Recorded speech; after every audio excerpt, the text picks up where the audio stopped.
MSP Waves Radio and its owners take no responsibility for the opinions or statements made by the talk show hosts or their guests. Statements and show topics are not necessarily the beliefs of the radio station. The material on Spotlight on the Artist is provided for educational and informational purposes only. The show Spotlight on the Artist is being recorded live, including the text stream, for later video rebroadcast. So please consider your comments accordingly. Your comment and any participation on the show, Spotlight on the Artist, is implied consent to any such future rebroadcasts.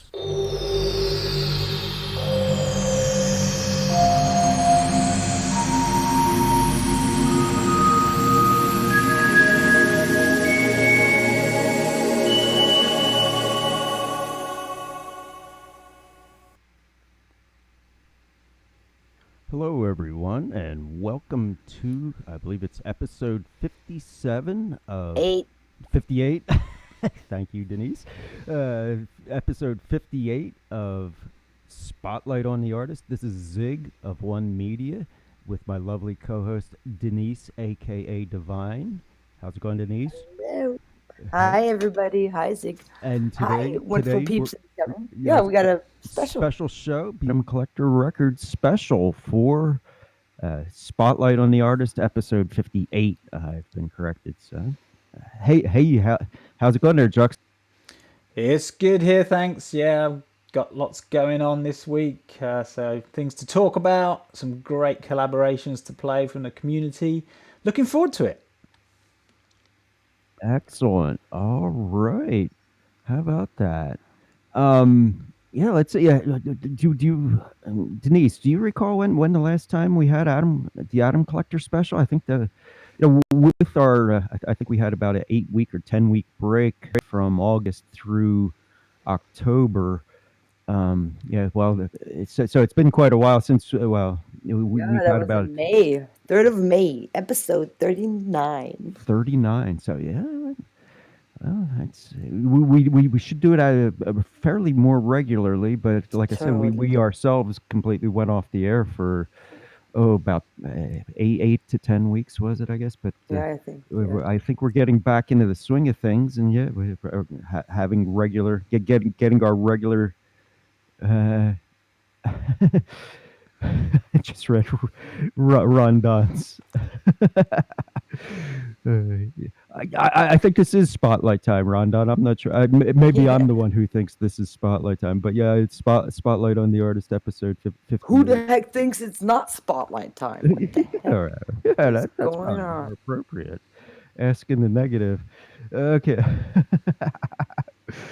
Yeah, it's 39, and it was in May. You said there, Denise. Yep, exactly. 3rd of May. Wow.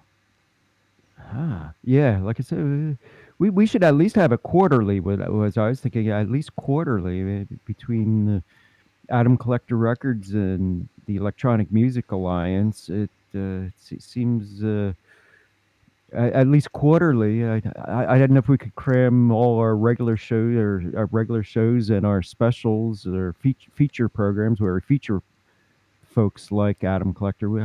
I don't think we could do it every month because there's just not enough Fridays in a month to take care of all the specials and regular shows we want to do. Definitely work something out, though. Yeah, we had that in planning. I don't know. We talked about this before, and there was I think 2 months or every month we would have on like a different every month. No, there would be a special of the certain community we had at Zackley, Mork from Ed Zackley coming on a lot, and Adam Collector Records, EMA. So yeah, we just now getting back on track, and as you can see, I'm like now timely posting the articles and the call outs and for the show. Took a while. It's like, man, getting out of it and then coming back in it. So yes, but everything is on time and getting back into the swing of things. Yeah, I know that feeling quite well myself. So yeah, But yeah, it was certainly okay. Yeah, yeah, exactly. We'll have to go through that again. So you're saying exactly might be one of the He feature. always loved to come on. Mark just like the other day under a post suggested to everybody else, who likes music, and makes music to come on the show. So yes, I'll reach out to him definitely. All We right, hadn't yeah. had him on forever either, but yeah, like I said, like you said also, is we've been on a break. So yeah, Right. tell us a little bit what has been going on since then. And yeah, What's been going on? Well, yeah, we've what we're finding is the community on both Discord and the website is growing at a steady pace. The one thing that has just been amazing to me, without I wasn't imagining it was going to happen, but the way I designed the website was that you'd have to basically listen, as you know, to earn play credits so that people could listen to your music. And what that's done is it's kind of got rid of all the people that are really selfish and just want to spam their music, because they soon realize that they've actually got to do something, so they just bugger off really quickly. And it leaves what I would say is the cream of the crop behind. So as we move forward, we get maybe, say we get like 50 people over a month come into the Discord and sign up to the website. A lot of them go because they can't be bothered to actually put any effort in to promote their music by helping other people. So they just go back to doing their normal spamming stuff. But we always end up with one new person. So every month almost we end up with one real, what I would now class as a friend, because it's like a little family that we're creating, that we're giving birth to a new person every month that is willing to like help others out, and it's awesome. it's awesome what you've created, collecting these little atoms and making a big chain out of it.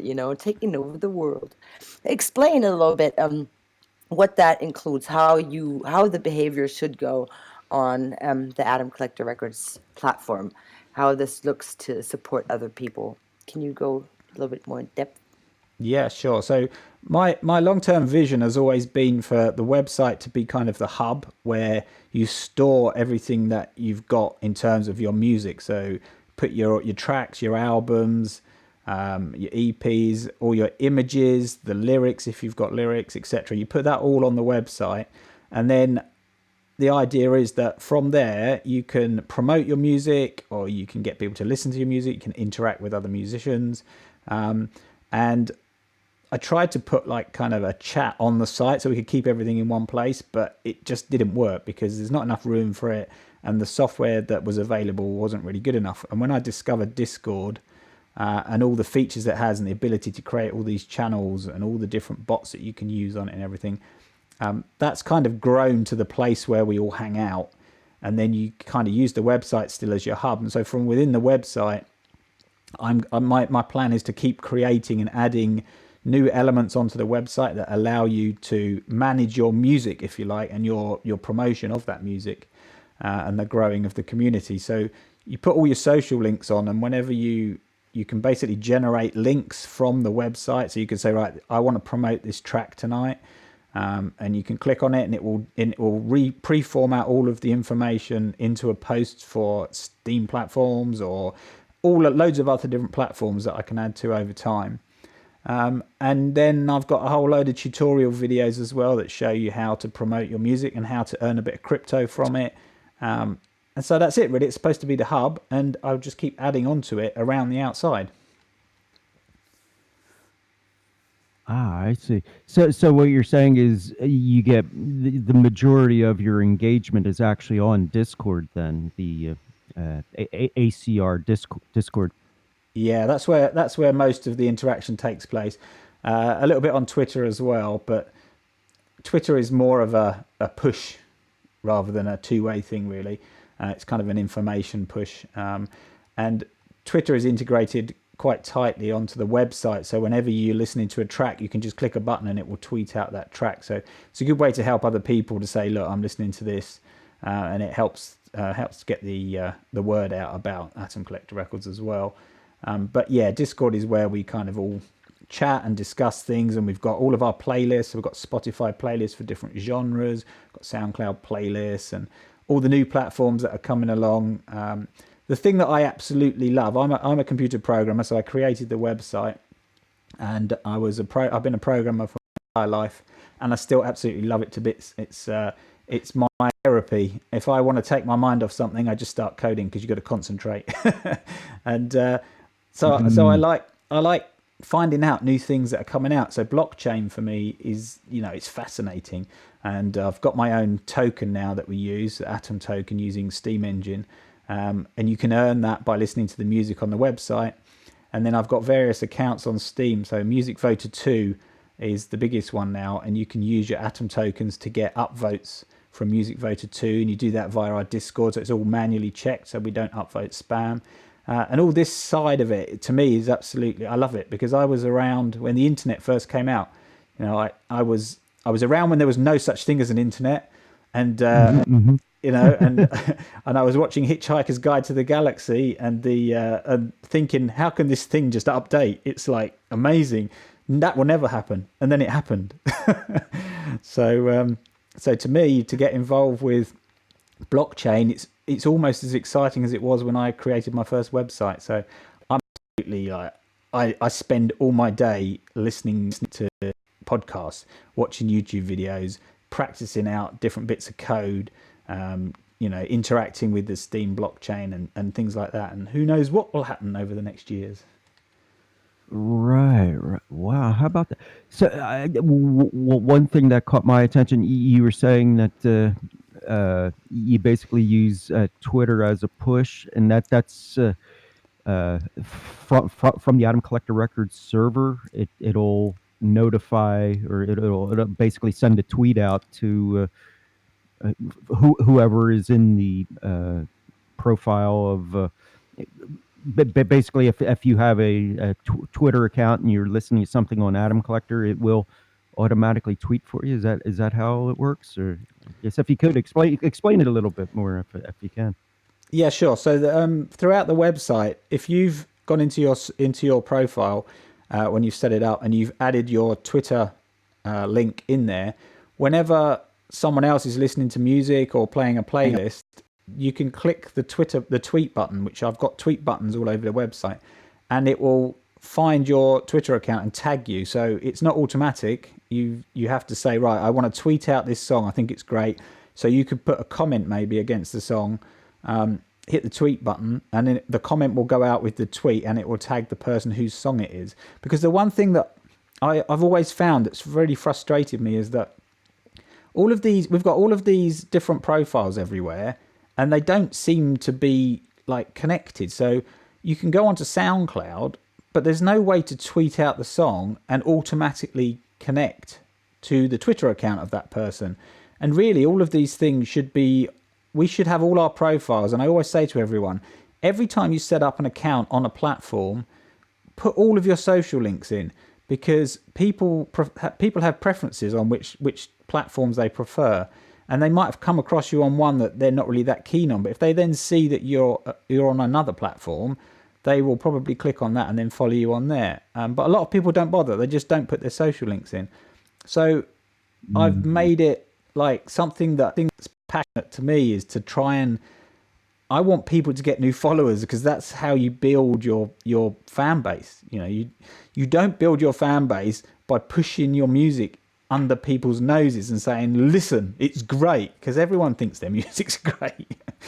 Right. Yeah, the way you do it is that you tag people and you just do it subtly. So say, I'm listening to this music by so-and-so and I love it and whatever, and it tags them on Twitter, and then think, oh, thanks for listening, I'll follow you. And then obviously other people get recommendations that they like that music. They might also want to follow this person, and you start to build up your following. But if you don't put your social links on every site, then you're basically stopping that from happening. That's true. I see. You can't limit yourself as an artist. Definitely not. But I got to say, Twitter, oh my gosh, we talked about that Tuesday. Great. Getting on there is just so...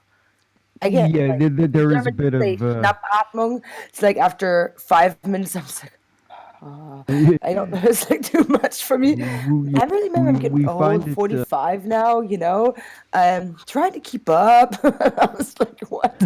So fast. And I'm yeah, trying to get back to the original. So I'm tagged here. Somebody said I'm just like all confused. I'm like, I don't right. know. Well, Maybe we're not well Twitter trained, I right. guess. Twitter, I don't think is meant for someone who wants to go into depth as to what the history of something was, and therefore they do not support a very good trail of history or search of what happened in the past. It's one of these things, the immediate dopamine rush of, this click onto my next click without any sort of continuity as to what came from the past, and that's why it's so hard to find out what thread are you upvoting and what vote, which thread are you referring to, and you said I gotta like, that sort of thing. But I was going to say though, that does your, I would call it a bot, but I guess it's actually like an applet inside the server itself. Is that like a JavaScript you're saying, or it's actually a script that will send the link not only to of the artist but the tune itself, I would presume, right? Yeah, absolutely. So there is there Twitter give you basically a widget, if you want to call it that you can use on your website if you know how to do a little bit of coding, and you can basically put the text that you want to into the tweet that's going out, and you can stick a URL in there. So what I do is I put these tweet widgets in various places on the site. So if you're listening to a track, then you just click the button and it will automatically include the name of the track, a link to that track on Atom Collector Records. So if someone clicks from the tweet, it will come straight to the website and play it automatically. And it tags the artist as well, assuming they've put their Twitter handle into their profile. Okay. So it's a widget that works within. Like you said, I guess it will ask for your Twitter account, access to your Twitter account. That widget is one of those that asks for access to your Twitter account. Then I would assume. No, it doesn't If you're ask for. It doesn't really. To be honest, it's so long since I initially set it up. I can't remember if it asks you for access or if it just goes to your Twitter account and just says, "Do you want to tweet this?" I honestly can't remember. It's been so long. Right. Well, yeah. And I guess that would just be a subtle detail as to whether you have to click manually every time, or click to agree, or whether it just, like I said, it kind of presumes once it has access to your account, it continually does that. Like, for instance, I think Musicoin has that thing where it asks for to verify your account through Twitter. It asks for the widget that actually gives it access to your Twitter account. So Yeah, it must just I do just that. recently did that with Musicoin, uploading something to Musicoin where it did actually ask for the widget itself was the one that asks for access into your account. So that's just a curiosity of mine. I hope it's relevant to everything else. Yeah, and as I say, it does that once because I haven't had to. All I do now is just click the tweet link, and then it just comes up and says, "This is what you're about to tweet," and you just click go, and that's it. Tweet straight out to your account. So nice and easy. And as I say, no, Right. I've never seen it anywhere else. I don't understand why people don't do it because, that's what it's all about, isn't it? Sharing stuff. Right. True. Hey, we're talking about sharing. Let's share some music from the Atom Collector Records people. Is there something special, or should we go in order, Sig? Jux? Let's see. Well, I would say since we're listening to Juxta, since he's a co-host, I think he deserves a proper introduction by way of his own recordings, or Well, one of he's his favorite featured, collaborations right? he's done. Yeah, He's done so many exactly. collaborations for starters. Yeah, But you got two on this list. Which one do you want to listen to first? or would you like to just something else out that maybe? Like I say, you have so many collaborations, but is there something maybe like a solo effort, so that Well, I you're mean, I yeah, announced. I guess I announced in our Discord when you kindly said you would have us on again that I wanted to make this a collaborations only show, because that's the power of, that's one of the things that's been amazing about the community, is that every one of these songs that have been submitted has come about due to people meeting on our Discord and in the website.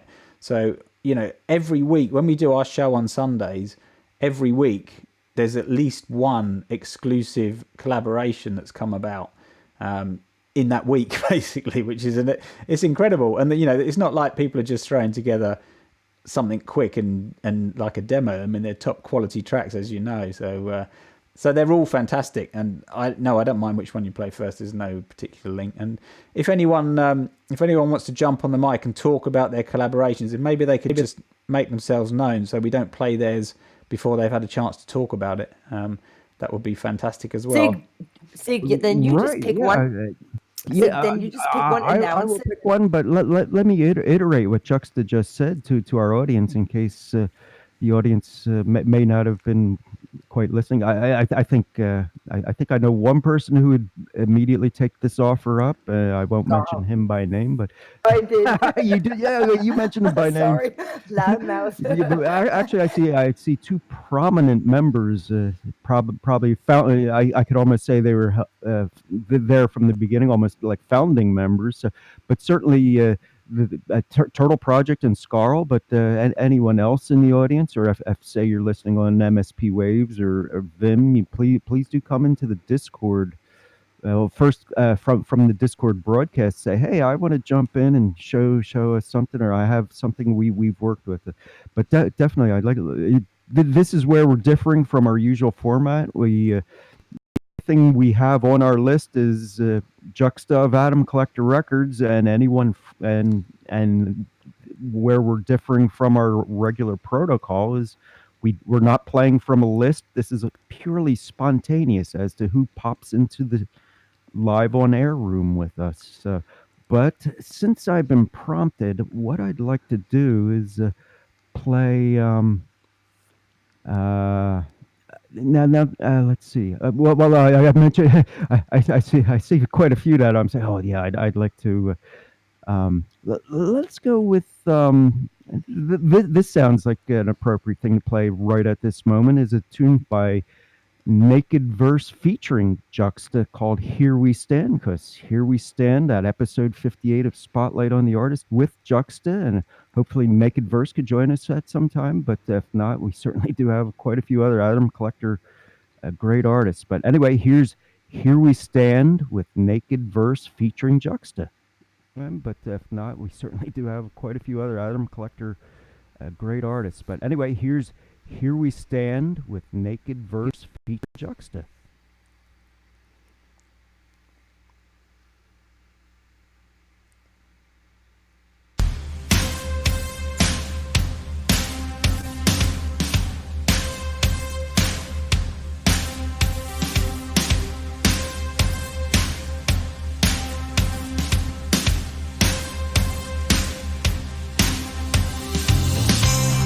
Here we stand with the weight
right. Yeah.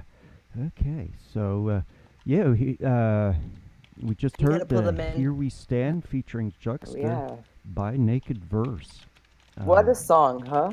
Yeah, Show yeah, me a rainbow. yeah, yeah. It's gonna be like a how do you call it in English when it's in your head the whole time? That's definitely Oh, really the catchy song. Great earworm job, effect. guys. Yeah, Yeah, yeah, earworm, exactly. you'll get that Ohrwurm heißt earworm. I don't know if same in that's German. Oh proper my English. gosh, I think brain that's fart. still. I think it's still a slang term, to be honest. Hey, there's Buffinger. All right. Hey, Buff, man. I don't know if you were here last week, but there was a conspicuous lack of gifts in the in the broadcast room. There was a conspicuous lack of gifts, and I think it was because oh no, oh jeez, being watched even. Oh jeez. What are you doing? Are you reading? You're like, Yeah, I'm reading Buffinger's oh, comments. I was saying, what's there was a your... conspicuous lack of gifts last week. Yeah, So totally. yeah, I think it was because of we'll just have to make our waves make our ways over to where Buff lives and stage a protest outside his employers. And it's unacceptable that his employer is unreasonably restraining him from full participation and spotlight of the really, artist, what the right? heck? That's a great Hey, you social get back, injustice Jux. we're I suffering can't here. pull them in because it's on this. Yeah, because we have such our I think co-host back in. There we go. right. You got him. Yeah. You did him. Okay, there we go. bring Adam. Hello. Wow, Alright. great track, man. Naked Verse, big up. I Yeah, love he did all that. the music. What I tend to do is singing is my favorite thing. So I tend to. There's so much amazing music that gets created all the time in the community that I quite often hear instrumentals that I just think, oh yeah, I could write some lyrics and sing on that one. So I tend to have a queue. I ask people if I can sing on their tracks, and they send me like the WAV file or whatever, and I've got a queue waiting for when I'm in the right mood. And a lot of the stuff I've done on my own, where I end up doing the music, it's usually either a bit depressing or a bit rocky. So when I come across something uplifting, and whenever Naked Verse creates a track, 9 times out of 10 it's uplifting. So it's nice to do something a bit different. Right. Yeah. Well, it came through there, and like you say, the production quality is absolutely top notch. You can't. They're well. In fact, I'm hesitant to even compare it to anything that is popular these days because it's almost an insult to be compared to popular artists. The way maybe it's just my own prejudice, but I feel the people who are getting the major label support these days really have nothing on particularly in Atom Collector record artists or most of the people I've met on the Steemit blockchain and the various blockchain outlets. I totally agree. It's all everything on mainstream radio is just written to a formula, and it all just sounds the same because they're just interested in making money, nothing else. So there's no soul to most of it, which is it. Right. Yeah. You I get was about to say they might as well be selling shoes, right? Because at least there's a soul in that, right? aha. Yeah, exactly. Yeah, that's about as much soul as they can actually muster with the like you say, the formulaic what do you say, focus groups that determine, well, that lyric needs to be, et cetera, right? Yeah, absolutely. Music done by committees of people who earn masters of business administration degrees, that sort of thing, and you get what if I can be even more jaded, the garbage in, garbage out sort of thing. If it's business, it's business. Where art and business part ways, basically. Yep. No, I was going to say enough of the and enough of the jaded talk. But yeah. Thanks, Nick. Adverse. You do bring a great deal of positive energy, a great deal of inspiration, as Juxta just mentioned. Yeah, we all can get into our ruts, and we all can get into our sense of there's a bit of despair in the world, or the world is a tragic place, but to bring light to it is definitely a noble thing that you did for us there, Bringing together Nick Adverse. diversity. That's what I Right. got from that song. We're all different, but we're all the same. So thank you for that. Right. I think I've used the expression at least once this week, the old different branches on a tree of life. Yeah, I mean the inspiration for that really was from the Extinction Rebellion stuff. So, I mean, I had a plan, but it's just I tried to get in contact with some of the groups because I wrote the lyrics based on everyone kind of putting the differences behind them and trying to solve a bigger problem, which is climate change. So that's right. That's kind of what that song is about to me. And I was thinking, well, maybe I could, offer it for free to some of the groups out there to use it as a promotional thing. But I kind of tried a few groups on Facebook, and it wasn't really happening. Hey, but you know that Pulp Stereo was actually involved in the Extinction Rebellion. Oh, right. I do recall talking at length about the Extinction Rebellion, Reach out to him. His kids and I had forgotten. Was that with the Pulp Stereo, or was that with? It was Pulp Stereo, yeah. That was Pulp Stereo. I see. Huh? Yeah. That would be your in a way, because he's very active. I think he even knows one of the founders. He's Stuttgart. He lives like an hour from here. But yeah, hit him up. I will do that. You know the people already. You just don't know it. Well, that's the great thing, isn't it, about this kind of the community across all the different discords and everything, and on the blockchain platforms, is that there's so many people that know so many other people that you can almost guarantee that you can find the person you need to get hold of if you put enough feelers out. True. Yeah. So hey, there we go. You have a big thing coming up tomorrow. I read even. What's that about? Right. This is like something I'm very passionate and excited about. So let me stick a link in the Discord so people can save it and have a little read later if they wouldn't mind. I got it. We both did it at the same time. There you go. Double. Bam, that Discord. That's so good. So when I got involved in crypto at the beginning, the first thing that kind of stuck out to me was, look, this is a way to do direct charity. Forget all these massive charities that are run by marketing companies now, and you hear horror stories of the money. Oh, right, where pennies on your dollar actually go to the cause, and the rest is to sustain telemarketing and the marketing organizations, as you mentioned. I'm glad you brought that up. Or to correct the problem, we have to recognize it, and I don't mean the cause that they're underlying. Yes, we do still need to work on those causes, but now they have created a bureaucracy of and of course what little how many effective people are in those organizations when 90% of your dollar goes to sustaining the front end and not to the cause in the back end, which is almost lost in all the hype. Yeah, absolutely. And and it's synergistic with what Bitcoin does. Bitcoin, the whole point of Bitcoin is to get rid of the middleman. We don't need the banks. Be your own bank. So you've got your private key. It's your Bitcoin. No one else is needed for you to send it to someone else.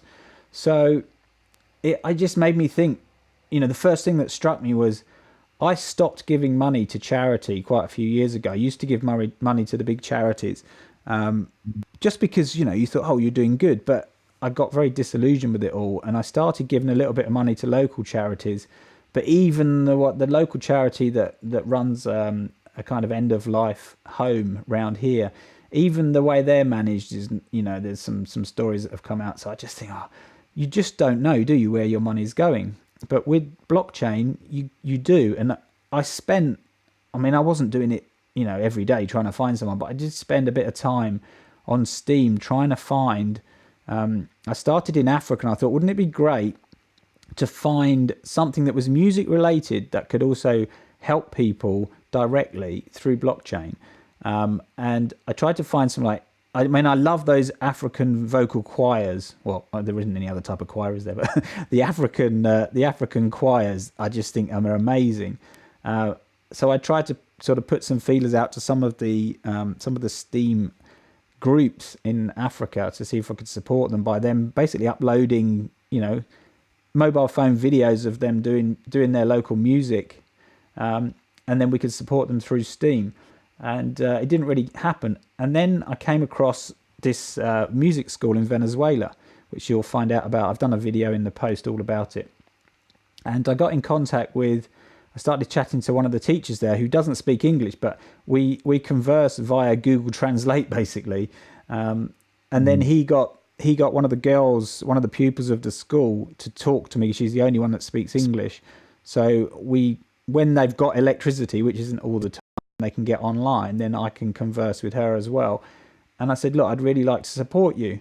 So what they do is they have a music school. So if you don't know the background of Venezuela, basically inflation is out of control. There are a lot. I was going to say, we certainly do know the situation in Venezuela because we have a fellow by the name of Segovia, El Brujo, also known as Segovia, who, lets us know about Venezuela on a regular basis, and his situation, he's holding on, but even his situation seems a bit more precarious than those of us who have a bit more stability in our lives at this point. So it's certainly a great deal of compassion towards those power outs, raids going. The power, rolling blackouts as far as the power goes, and basically resource allocation is no longer efficient there, no longer efficient. Cost of food's going up because of the loss of infrastructure, and heading towards that failed state that because of the political situation. But yes, you're saying there is this school in Venezuela. Yeah, so there's this school in Venezuela, and the teacher is quite technically savvy. So he's on Steam and WoW shares, and they can basically get Steam directly into a Venezuelan bank, so they can use it to then go and buy food. Now, the thing with their currency is the inflation is so ridiculous that it's almost worthless. So they get the equivalent of about $25 as a salary a month. And that can just about buy them like 10 or 15 loaves of bread, and they're done. That's their money gone. But obviously, if they've got the money sitting in Steam, what they're doing, and you can see from the picture just there of the post of the little girl eating, that was basically they took some money out of Steam and bought some snacks for the kids to have while they were basically doing their music at the school. And it's incredible. If you think we can basically send them directly via blockchain money they can use to feed the kids, and it's just fantastic, isn't it? So what my plan is to do is to try and raise awareness. I've been publicizing that I'm going to do a challenge tomorrow. So I use the ActiveFit app on my phone, which you probably know about on Steam blockchain, which rewards you in rewards you in ActiveFit tokens and also upvotes depending on how many steps you do. So I thought, I've got a treadmill in the corner of my lounge, which was gathering dust. And, these kids are suffering a lot more than any of us would ever suffer, in this country and most Western countries. So a little bit of pain for a day to try and get to 50,000 steps. And I'm going to live stream it all day long. So I will be playing, I've got a huge playlist of Atom Collector Records artists basically that I'm going to be streaming, and I'm going to be also uploading the number of steps that I'm doing. I do screen prints of my active during the day so you can see where I'm up to, and I'll be talking on camera as well, and people can just pop into the Discord or YouTube, which is where it'll be streaming out, and on Periscope as well, and you can kind of just come in and donate. So I've done a video, in case you don't know how to do it, of how to claim Steam Engine tokens and how to either send them or delegate them to the account that goes directly to this school. So all of that's in that post anyway. Very, very, very well. I was just, yeah, that's remarkable. And like you say, cutting out the middleman of the charity, and it kind of reminded me of Pensive. Are you familiar with Pensive? I know the name. I've seen it around. I don't think we've ever Right, chatted yeah. about anything. Right. Yeah, Yeah. he's very like he does the same. I don't know where the schools are located for him. He helps women's projects and very great supporter. He had the same idea early on to help the people that can do something with the crypto and where it gets directly to them. And it's very honorable of you. I really thank you. Thank you, Jux.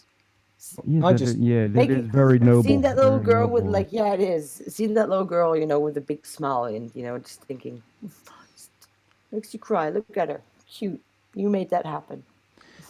Yeah, well, you see, if you think about it, they're basically 90% of the people are malnourished in that country, and they're supposed to live on government rations, but they don't provide all the nutrients. So, literally enough. If we go out for a meal, we've spent more than they earn in a month. So if we can just send a little bit of Steam or some Steam tokens, and one of the things that I'm doing is every time I claim my Steam Engine tokens, which I do on a daily basis, I basically power them up, or power them up, whatever it's called on Steam Engine, forgotten already, and then stake them, that's right, and then I delegate half of what I've earned that day, so my account still grows, so I can support people in the future, but also I'm delegating to them, so they will then be generating tokens on a daily basis.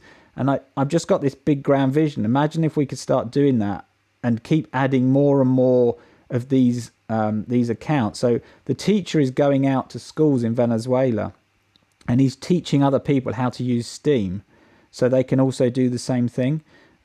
So imagine if we could get to the point where there are loads of us basically delegating either Steam or Steam Engine tokens to worthy causes, and growing their accounts and growing our accounts at the same time. It's just worth it, isn't it?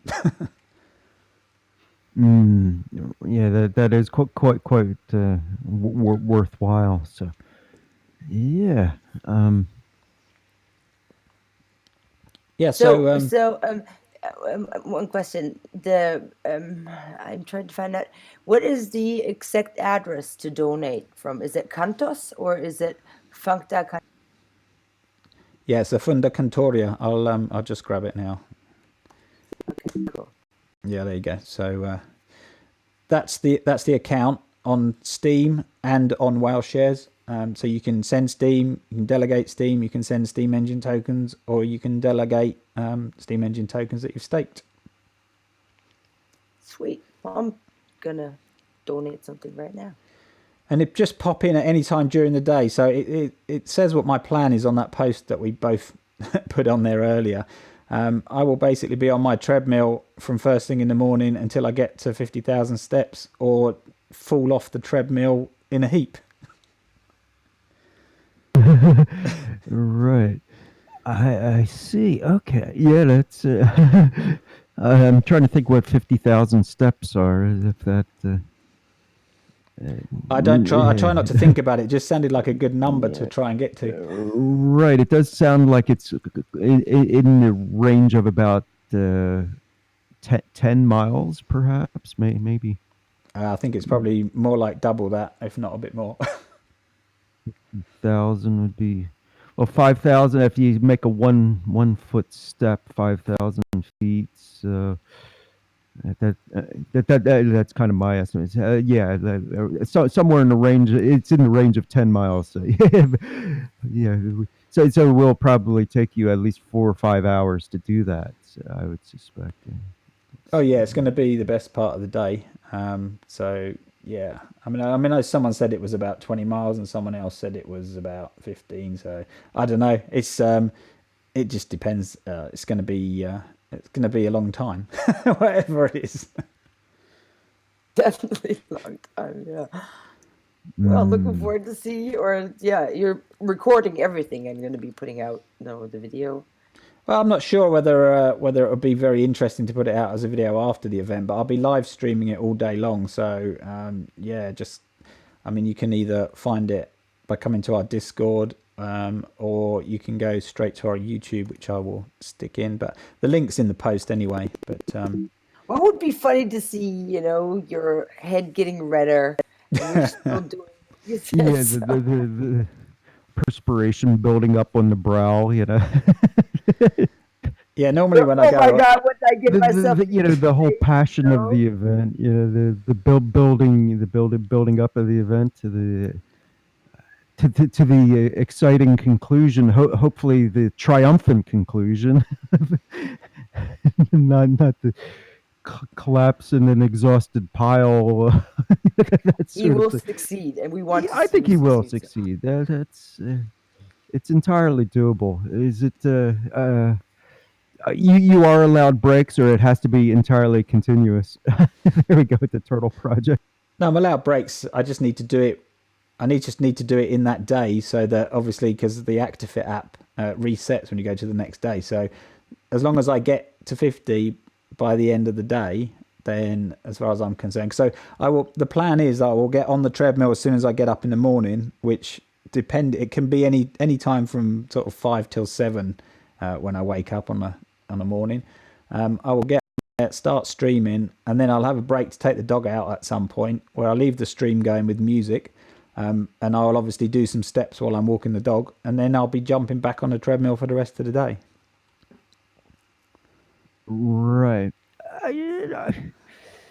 I'm thinking you may be able to get it in 3 to 4 hours. I don't know if that's I think that would be pushing an it. accurate estimate or not, but Well, if it is 10 to 15, it would be probably 4 to 6 hours. But it would be quite an exhausting task nonetheless. 50,000 steps is nothing to scoff about. That is quite a bit.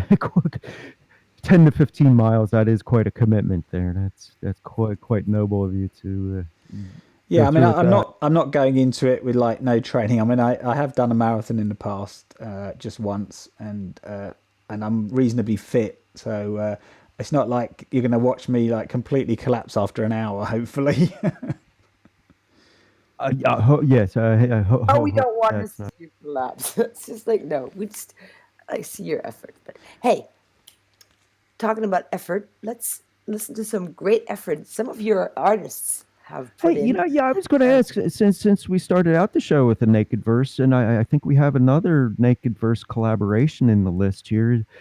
I guess we need to ask Naked Verse. Put him on the put this person right on the spot right now.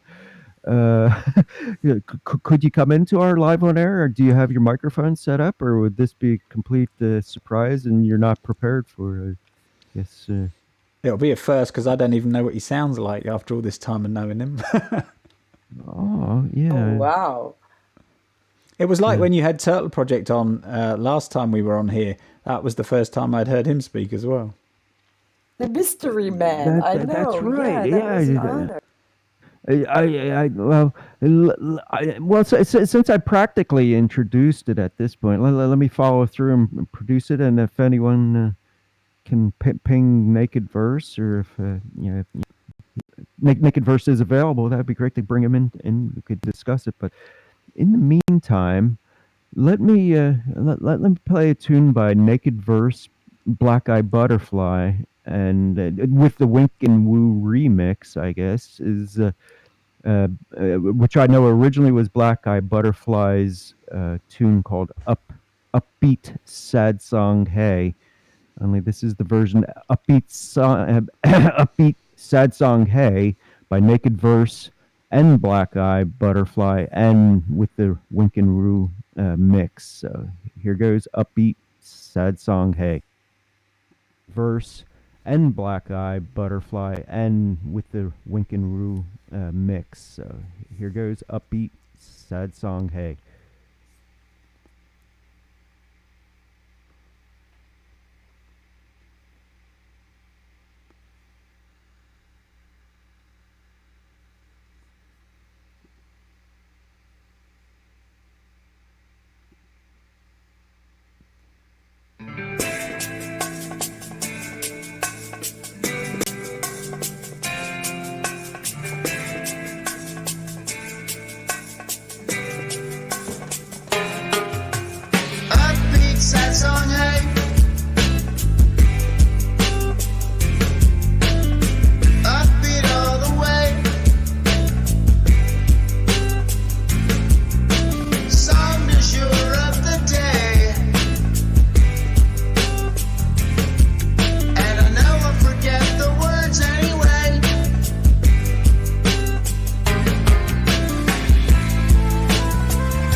Sad Song Hey by uh, Black Eye Butterfly, uh, a Naked Verse with the Wink and Woo remix. So, yeah, yeah, Wow, beautiful track. yeah, it's um, certainly. Oh, there's Wink. Hi, Wink. Hey, we can pull him in. It's his song. Okay, yeah, let's. Wink, can we pull you in? Want to talk to us? I'm going to pull everybody in, and whoever's not here, well, I guess we'll Everybody, put the back at the whole end audience. of this. Yeah, we'll just bring the whole audience into this. Let's move the audience to the chat Yeah, room I'm wondering if Hey, Wink can. You, thanks for playing my track. Well, it's not my track. I mean, I took the liberty of remixing Naked Verse and Black Eye Butterfly, so I'm sure they didn't mind in the end. Yeah. well, we didn't mind in the end.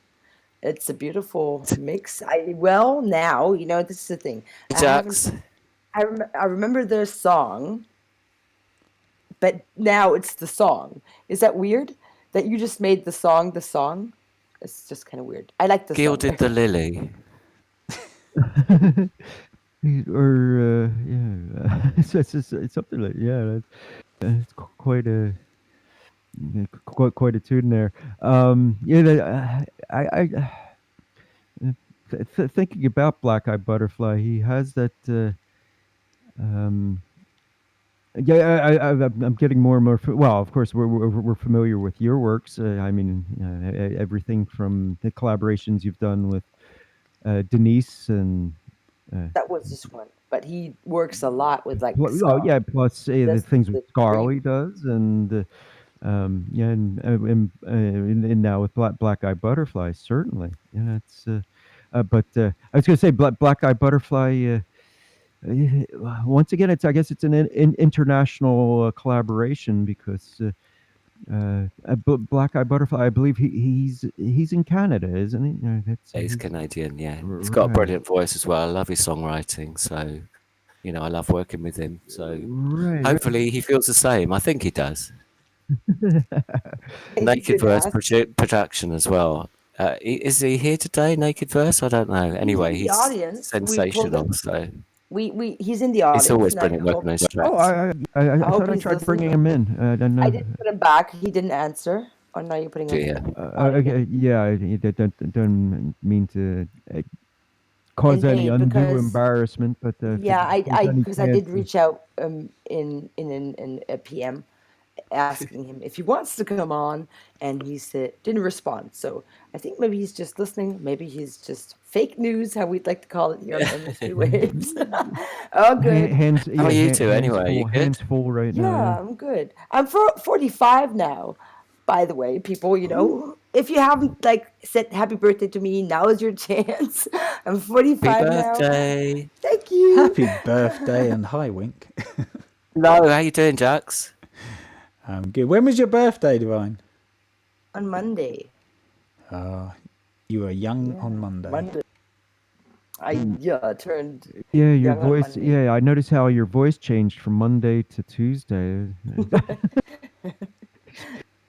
Yeah, now you have the voice of experience. All it took was your birthday on Monday, and now you can say you have the voice of experience. Oh, that's nice of you to say, old man. Hey, but talking about my birthday real quick, just to kick that in, people. Yes, so we've been making a bit of an uproar with like our event. Just this is going to be a little bit of a self promotion.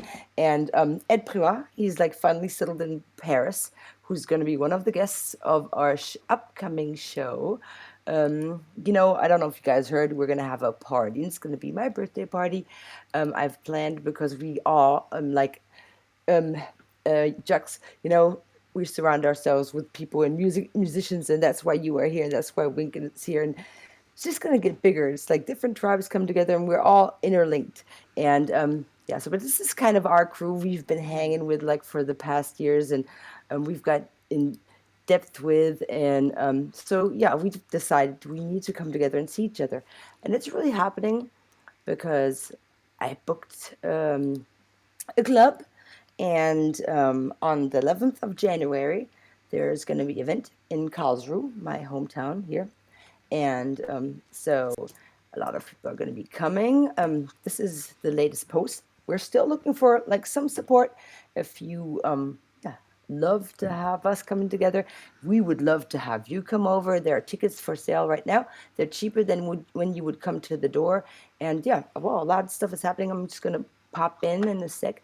The whole lineup that's going to be there: Dookie Brownflow, Ed Privat, Elaine Faye. It's going to be Hilla Digga Hackles, Brian McGuire, Jeff Leinwand, myself. It's going to be One Media, and there's going to be some local artists, hip hop artists. Yeah, because I'm blessed like this, and yeah, that's why I say I'm happy to be alive. It's also going to be my 3-year cancer-free celebration, so that's why One Life celebration. This is Right. just a little bit of Could stuff. you repeat what you mentioned about Ed Privat? Because that He was something I finally wanted. said, like, well, we've been in contact the whole time, but you guys know that he used to live in South Africa. He just moved back to Europe and now settled in Paris, right? Paris. And he's going to be on our show next week. So yes, everything's Excellent. going Because smoothly. But he's been off the grid for like 3 months too, Sig. right, yeah, it's a matter of personal stability, which we all seem to be. Well, at least Denise, and in this case Ed Privat seem to be grappling with at the moment. But our life situations seem to be pulling us in a number of directions. But when you mentioned Ed Privat, that jogged my memory. Had the thought on it.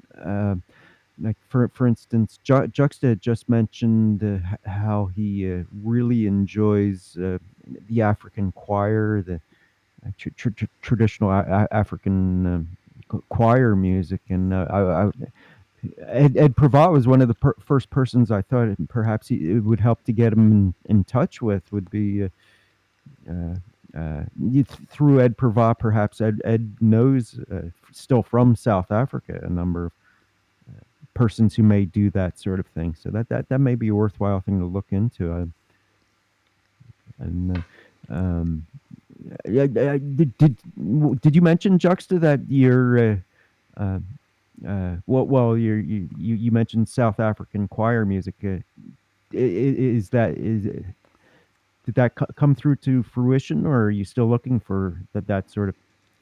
Well, no, that was kind of that was my original thought, was just like Africa in general, try and find some local people, because I know there are a lot of people from Africa that use Steam. So I thought, that would be a good starting point, but I didn't manage to find anyone that could help me with that. So obviously now I've found this school in Venezuela. It makes sense for me to concentrate on that. And if tomorrow ends up being even a little bit of a success, then I'm hoping we can kind of expand it, and it might be the start of something a lot bigger, where we could almost create a way that we can, obviously, one of the things I did, there are a lot of scammers out there, so you've got to be really careful. People aren't just taking videos from somewhere and saying, this is me, can you send me some money, because that happens all the time. So the great thing about blockchain is that everything's out in the open, isn't it? So, you can do your due diligence. You can check that the money that's being sent is going to the right place. And I saw it going to, an account that then went to a bank in Venezuela, and the money came out. And I just wanted to make sure, as best as I could, that it's all legit and upfront. And that's the trick. So once you've got that, it gives you a starting point. If he's going to go out, if this teacher is going to go out and teach other people about this, and we can start to support more and more people. Obviously, there's a limit to the funds that we've got available to be able to do that, all of us. But even a little bit that means nothing to us can mean a whole lot to these people. So, I don't think I can take on the whole world quite yet. I see. So, well, I was thinking at least in an artistic sense. If right. I guess like you say, it depends on the success of your tomorrow initiative before you can actually extend it to other needs of other persons on the all other parts of the world. But so certainly from an artistic standpoint, I think you would be able to get in touch with the, like you say, you have a passion for that African choir music. I think Ed Privat may be a good contact for you. So once again, Denise and I may be able to function as a bit of a go between, or and at least provide introductions between you two. I'm not sure. Maybe perhaps you are familiar with Ed Provide. Just thought never occurred to you. Yeah, no, I remember he was putting a lot of music out last year or the beginning of this year, and then kind of all went a bit quiet. I mean, everything changed, didn't it? Really, with everything that was going on Steam and all the politics and all that rubbish that finally got cleared up. Not to mention all that's going on in South Africa. Yeah, that in itself is quite a big issue and oftentimes controversial issue as to what's all going on there. So, but Yeah, I mean, yeah. I wasn't trying to target South Africa. I was trying to target, the whole continent really, and just trying to find places that needed it the most. So. Right. Yeah, certainly. I could imagine the Congo is probably it in more desperate situation than many parts of South Africa. I think South Africa may have political turmoil.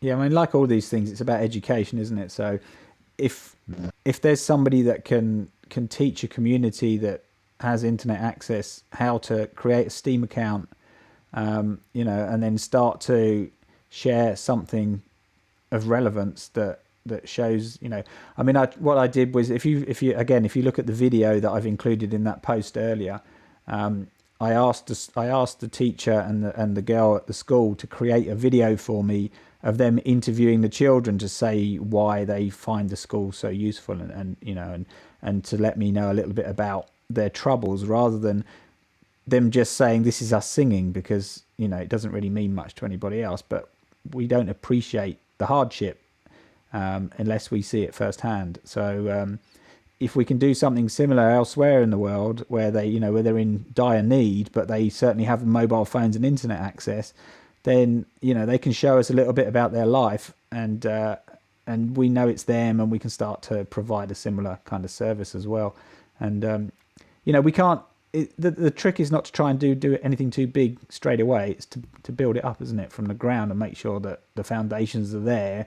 If we can use blockchain to do this and slowly grow it, and more people get involved, then who knows where it could go. Right. That is.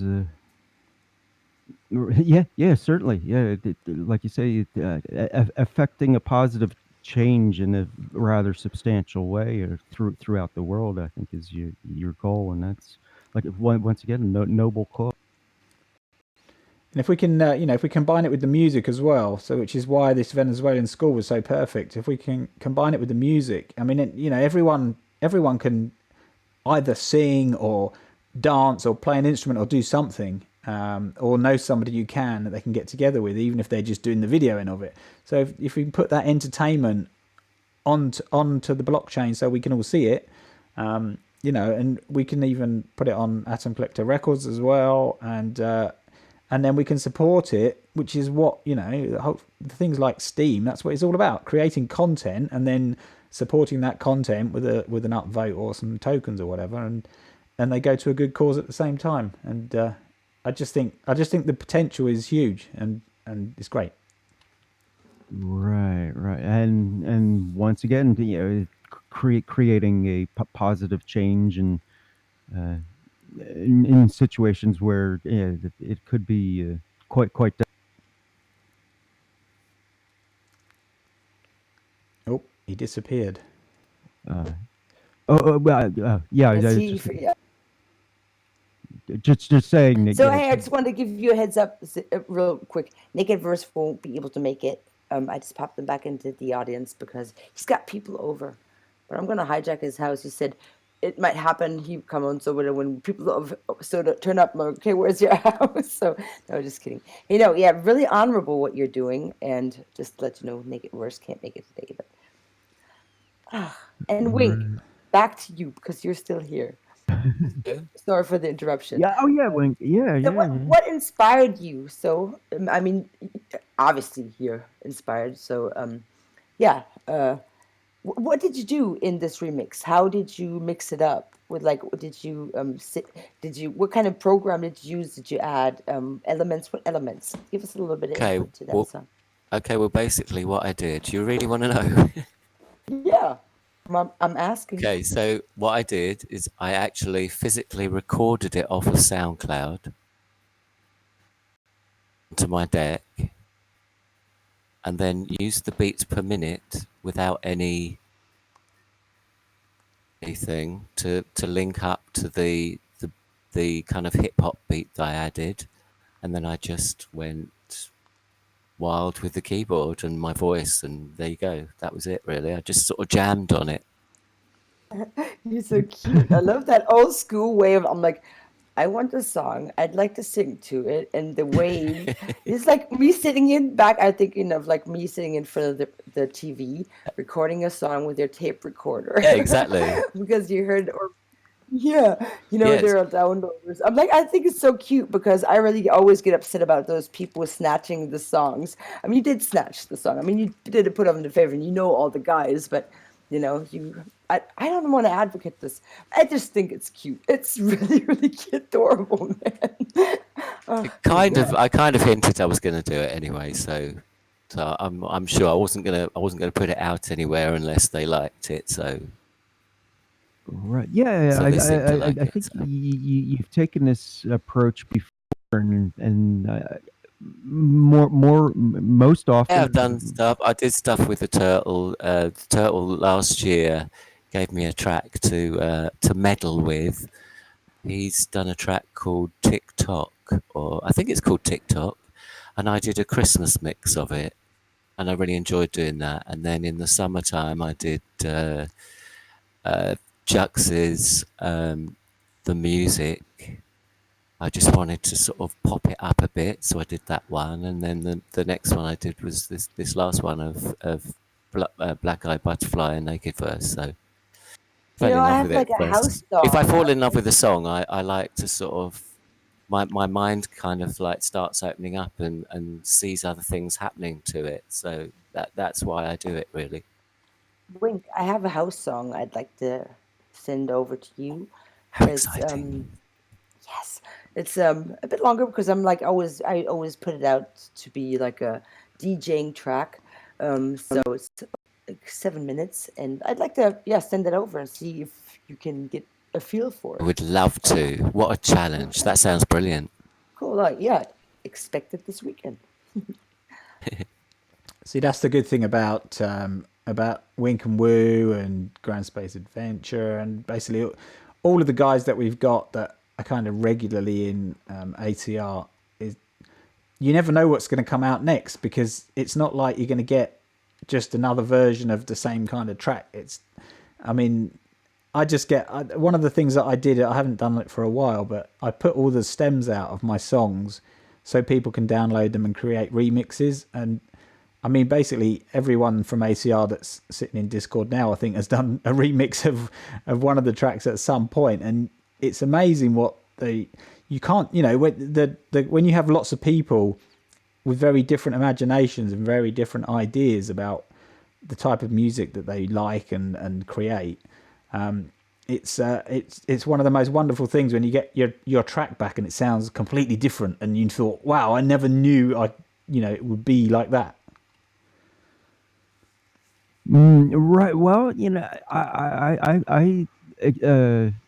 from a third party standpoint, I did witness that with Denise and Torsten, aka Divine, and Torsten's name. What's Torsten's name? Denise, will you help me out here? Pub stereo. Pulp Yeah, Star, right? Pulp Star, yeah. When you there was a surprise, and it was a very, very pleasant surprise I saw.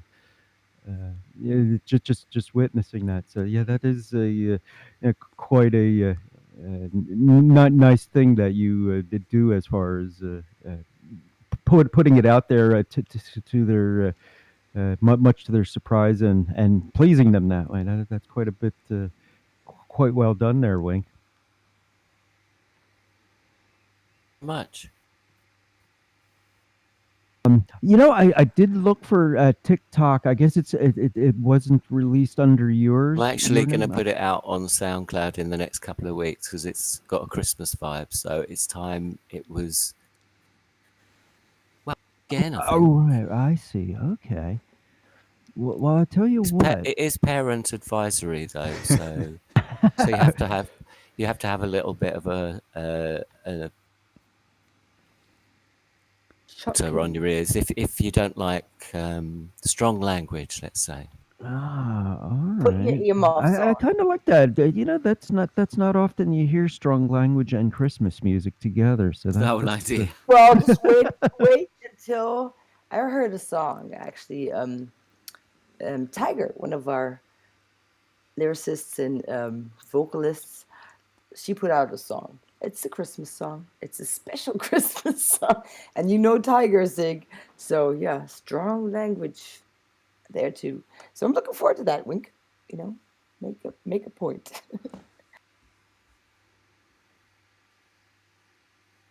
I don't know if that would damage the Christmas spirit or if it would What Christmas spirit? Oh my merely gosh! take it into a I direction don't that want. I'm getting riled up here. I'm sorry. I'm just I don't really. Krampus I'm not a or Christmas friend at all. No Christmas friend. I'm not a Grinch. I'm just like, why can't we just be like how we are? why Or can't it be and you can be on 365 Christmas days all over a the year. year? It's like, I appreciate you, and I'd like to tell you whenever I want to, and not forcefully have to sit at a table with people. It's like, and yeah, it's like Anyway, I definitely. was going to say, since I was looking for TikTok but didn't find it, what I did find though is The original is a brilliant track by Turtle anyway, and it's not Christmassy at all. But just I for a see. laugh, I thought I'd give it a Christmas vibe. So that's Okay, bells and right. things and. Well, I have something formulating in my mind since we have both you and Juxta in the control room right now, and also we could segue into having Turtle Project come into the room through a collaboration of yours and his. But right now, I'd like to just get back to the music, and I specifically mean the music with Wink and Woo and Juxta. This is your unless you object, I would like to play that It's for a our brilliant audience. song. You've got to hear it anyway. Excellent. So yeah, let's listen to the music by Juxta and Wink and Woo. It's a brilliant song. You've got to hear it anyway. Excellent. So yeah, let's listen to the music by Juxta and Wink and Woo.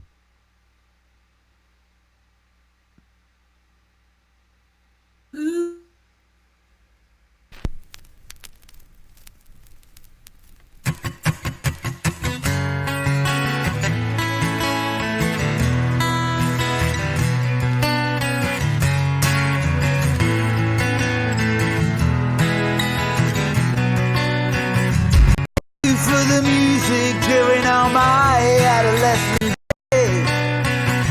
Thank you for the music that stopped me going astray. Thank you for the music that helped me through all my dark days. Thank you for the music made me wanna pick up my guitar and play.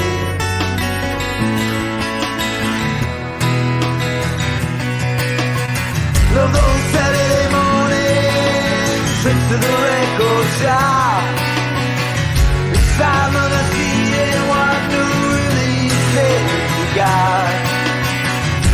Traveling home with my new LP in my hand. More music from yet another heavy metal band. Thank you for the music during all my adolescent days. Thank you for the music that stopped me going straight.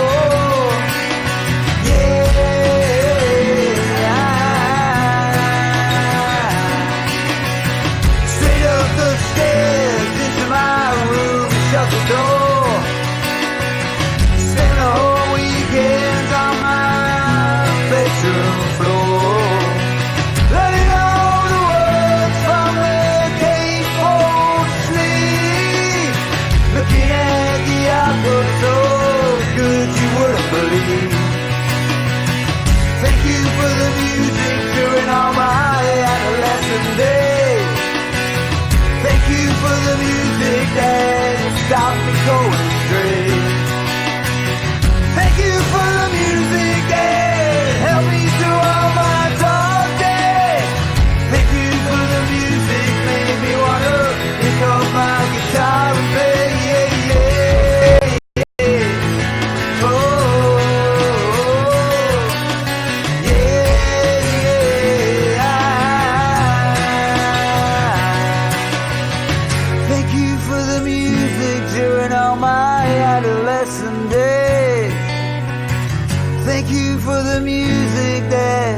Stop me going astray.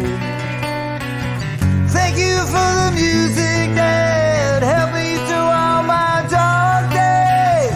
Thank you for the music, made me wanna pick up my guitar and play.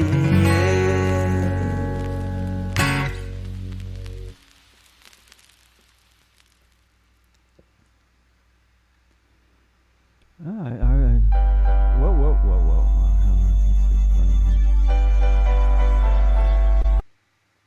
I don't remember that bit.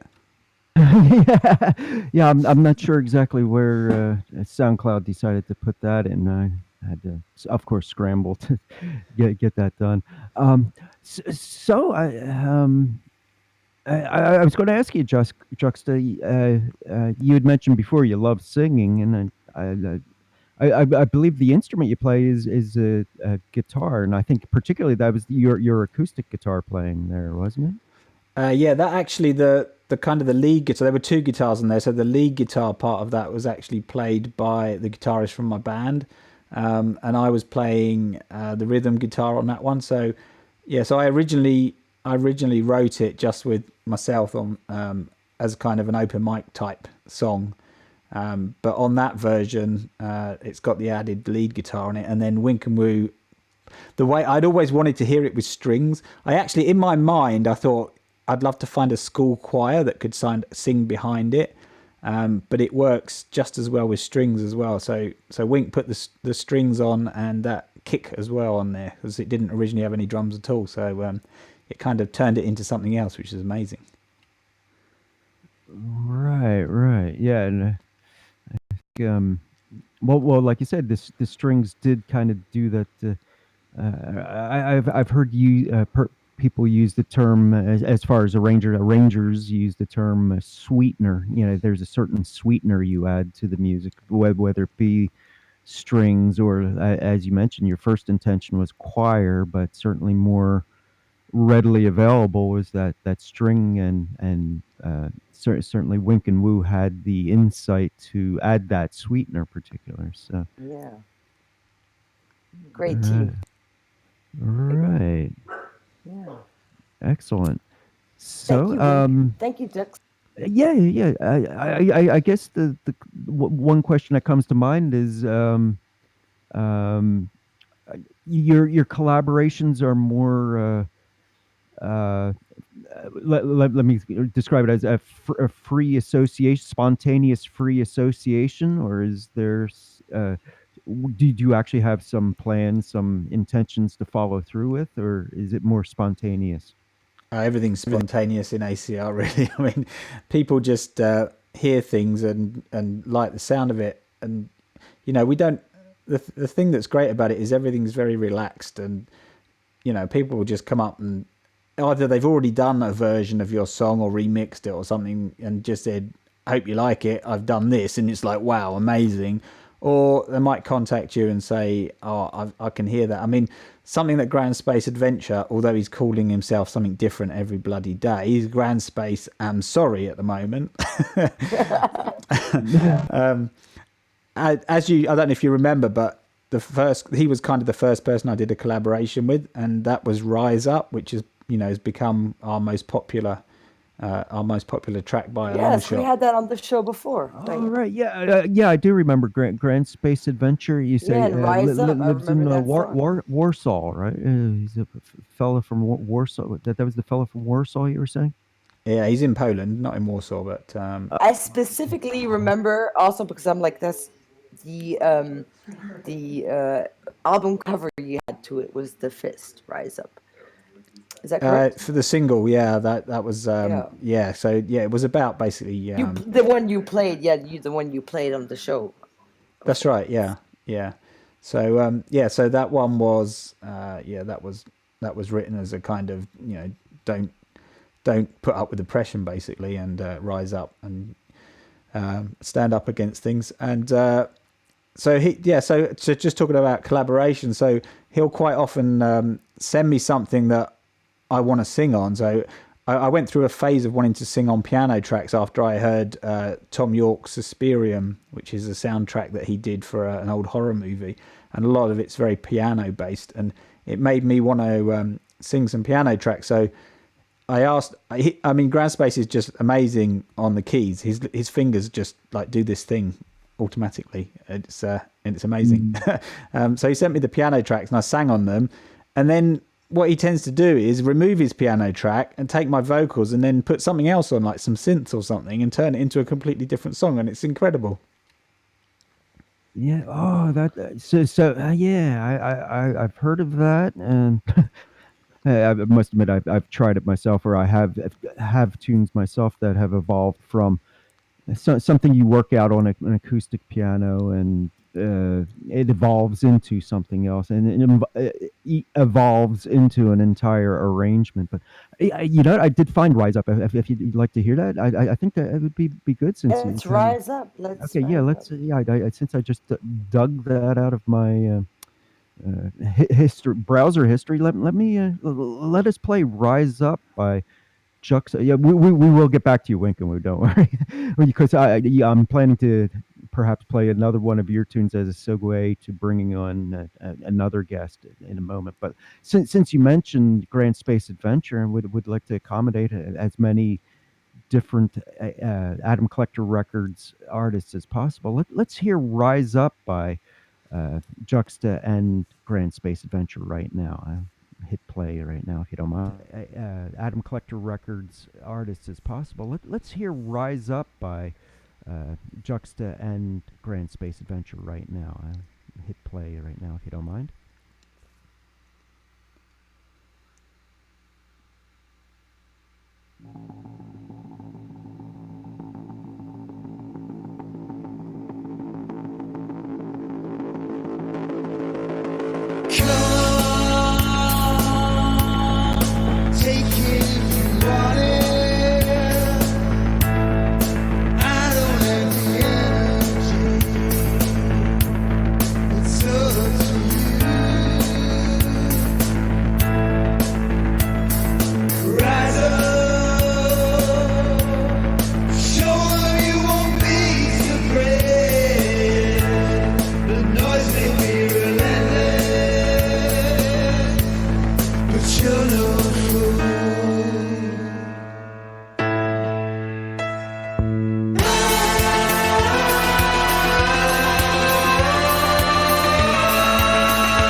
Yeah, that was Rise Up.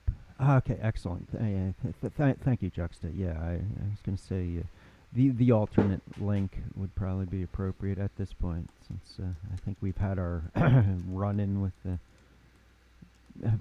the platform that I Yeah, played it from. Yeah, rise I up. played it from. I basically found it in my history because I do most certainly recall both playing that in the After Hours request party as well as the perhaps it was maybe the first Atom Collector Records Yes, special that we exactly. did. I think we did. Yeah, that. So yes, well, there we go. So now everyone does have context of when you mention Grand Space Adventure, we certainly have some context as to who you're referring to, and yeah, great work, both of you. That is once again a very inspiring piece of music. And the reason that these tracks work is because these people are just so awesome. So Grand Space Adventure is now a lifelong friend of mine. Met through Atom Collector Records. As you know, I flew over there and did the challenge of writing and recording an album in 4 days, which we managed to pull off, and that was intense but a whole lot of fun. And I'm hoping to get back over there in the spring as well to go. He's got a new drum kit as well now, so I'm going to try and do something a little bit different with basically just drums and vocals, and do some really kind of intense. He's got double pedals as well, so we're going to do intense symphonic death metal drum vocal things. My gosh. Wow. Wow. Looking forward to hear that. Oh, okay. So the arrangements are going to be, like you say, the double kick drum set, and then it will be live drumming, and I guess when you say death metal, that kind of implies you need a distorted guitar, at least some distorted guitar sound on top, or you think it will be chaos will ensue. But yeah, that's the beauty of it, right? Is creating order out of the chaos, or at least perceiving the chaos, perceiving the audience order out of the chaos.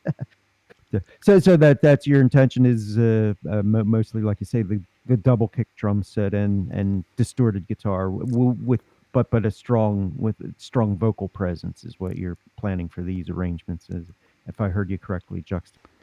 Well, planning is a bit of a we don't really plan. It's just a rough idea, and then kind of it normally turns into something completely different anyway. But I just thought, when I saw his drums and he'd got a double kick pedal, I just thought, well, the death metal drums or speed metal or whatever you want to call it, that like intense double drum. The intense double kick, yeah, the intense double kick sound, yeah. I think I know exactly what you're. Yeah, so it just, I love that, but I don't like the growling vocals that normally come with it. My son is into all of that, and he plays this stuff to me, and I say, "Oh, it sounds really good," and then they start doing that growling, and I think, "Oh my god!" Yeah, my son did the same to me, but that's Right. rebellion. The Right, music is like insane. The drummers, I think of that, they're insane. The drum's the best Right. bit, which is why I'm looking forward to it. The speed and like the accuracy. Crazy stuff. I've often wondered how can those the vocalists have any sort of prolonged career doing that to their throats. That's always been a mystery to me. I think someone did tell me there is a right way to do it and a wrong way to do it, and of course it all sounds like you're doing something horribly wrong to your larynx, but yeah, your vocal cords get trashed or thrashed. Yeah, thrash your vocal cords kind of metal, but Yeah, but it's like it's training. I hear, my son. Like yeah, I that's said, what I training presume. is kind of That an it overtone. Again, you strains your create vocal this. cords to the point of Yeah, damaging them and getting yeah, the cysts or the polyps or whatever that is yeah. that grows on vocal At the cords when beginning, you I did do grow that sort of fond thing. of it because I used to live with like a band in Okinawa that make that music, and so yeah, just because of the musicians behind it. But I call it burp music at the beginning. I'm like, oh, that sounds like a constant burp. But yeah, I do. Yeah. Yeah, but no, even yeah, it's like, yeah. So yeah, It's still to get that sound. I was ignorant at the time saying that because you have to practice actually to be able to put that forward, and it does extremely go to your vocal cords. I heard. Right. Yeah, I'd tend to agree with Wink in a way. The only way you could do it sustainably or sustain a career doing that would be for it to be more. Yeah. It's the overtone, they do practice that Right. kind of. It's like not You're on the actually top. It's yeah, exactly. Got getting that right. your trachea to resonate, not Yeah. yes. Yeah, actually going below the vocal cords is where all the kind of thing goes. Right. Yeah, that's what I thought too. That's funny. How our children rebel. But man, still, at first I thought, I'm like, oh my gosh, every time, whenever, Jux, whenever he would just turn the music up, go to his room, I'm just like, what's going on? Until I got like, now I love listening to it actually.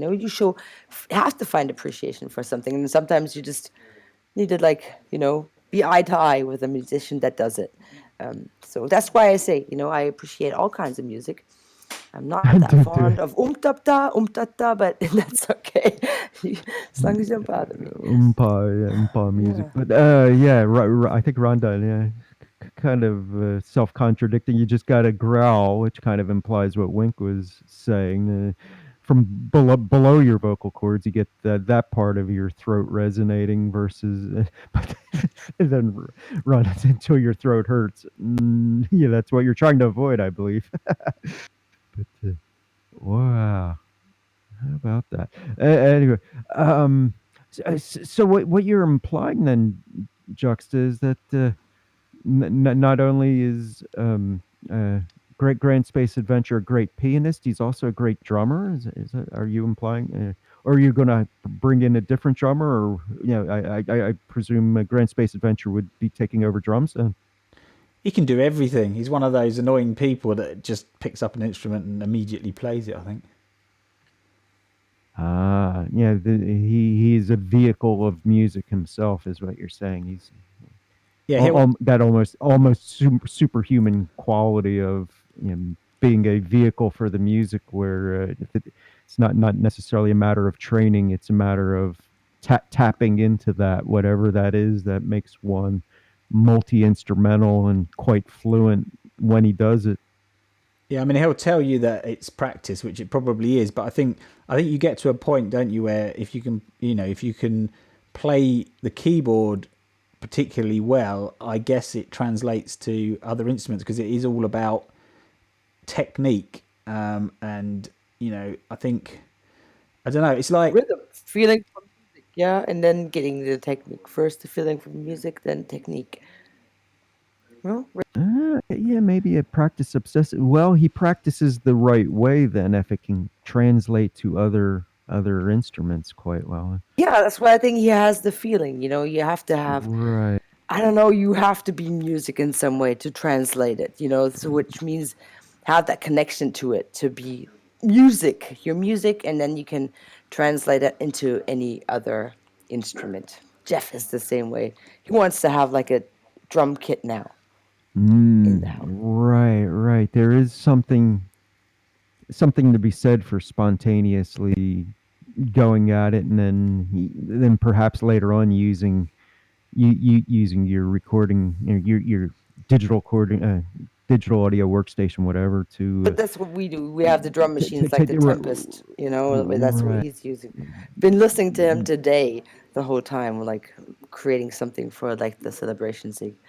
Well, man, Right. it's like just mind blowing, to have you on today again, Jackson. To I know I'm actually an Atom Collector record person because I'm in the chat room Discord. I am on the website. I just really suck with promoting myself and keeping track of all the, just like I said before, keeping track of everything. I'm just like, wow, all over the place. And just, I do really look up to how you are like so moving and constantly moving. And I asked you before how you do it, and you're like, I don't stop. I can't stop because you're not the person that does stop. You need input all the time, and for people like other people, like for me, it's like a health thing as well. But I really, you're like one of the inspirations on the platform, Steam It, and yeah, bringing together this community, and yeah, so something. Yeah, thank you for making the world a better place and giving great musicians a home, and it's going out there creating great stuff and showing people how it's supposed to be done. It's like from don't yeah, don't get over on each other. Show the love and appreciation, and work together and show some understanding, or just stay away. So thank you for gathering such great people. No, it's really, Right. it's what he said. That's what he said in the beginning of the show. He said, it always makes difference of the people. Like, I felt actually he's talking to me, because he's like, yeah, a lot of people get on the platform. Like, I got small in my seat. I'm like, yeah, I did. He's like, but yeah, I tried to interact with you guys. I'm just like not the person that can so much. Like, even in chats, I'm just like, I feel really lost. This is my outlet here, Fridays. And you're like, what? That girl doesn't never shut up. But I do, actually. um, so yeah, but like and so when you were saying that, that there are like great people and you have to be really interactive, and that's when you really become an atom, a real atom of like the Atom Collector Records. And yeah, I felt really small because I know I'm not doing my part. So big up to everybody that does, that is giving, you more importance, because what you're doing is really great. Oh, thank you. Yeah, I mean, I wouldn't say that. I don't think anyone should feel obliged that they have to do anything, because that's when things basically anything in. I'm going to sound a bit, I don't know, but anything in life I've discovered. I mean, I'm older than you, so I've got even more experience, and everything I've discovered in life is that if you try and force yourself to do something that you don't really enjoy, it never lasts. So we try and just be open to anyone. Some people might only come in once a month and say something in the chat. Some people never say anything in the chat, but they will play the playlist that they're on, every day, and listen to it over breakfast or something. And they'll submit their tracks, and they'll upvote other people's posts or whatever. But they may not want to chat, and then other people like to have a good chat but may not do the playlist, and that's absolutely fine. There's no like prerequisites or anything that we think anyone has to do, other than don't come in and just spam your music, because you'll get ignored. That's about the only rule, really. Right. Well, and I think you spoke to something that's very important as an artist, is the spontaneity. And I mentioned, when I put it in terms of spontaneity previously in this conversation, but certainly if it's spontaneous, then I think you are tapping into something that's goes beyond like your rational thoughts. And let's face it, music and art in general goes beyond rational thinking. So certainly to tap into that, the spontaneity and the do what comes naturally sort of thing, I guess, is what I'm getting at. I think that's what you were kind of hinting at too, wouldn't you say, Juxta? The spontaneity and the intuitive kind of thing going in it. Yeah, I mean, there's that, and there's just don't try and fit in to a certain way of doing things just because you think that's how it's supposed to be. I mean, we've got enough bloody rules in our lives, haven't we? From school and government and all this sort of stuff going on. That the last thing we want to do in our spare time is have more rules and be forced to do things. We've all done it. I mean, I'm as guilty as anyone else. As soon as I recorded my first song and I wanted to get it listened to, there I was on SoundCloud, going and following everybody else and playing their music and leaving comments and asking them to come and have a listen to mine. And it gets exhausting and it's not fun. And No, it's work. It should be work. I know. That's why. But I feel like I wished. These.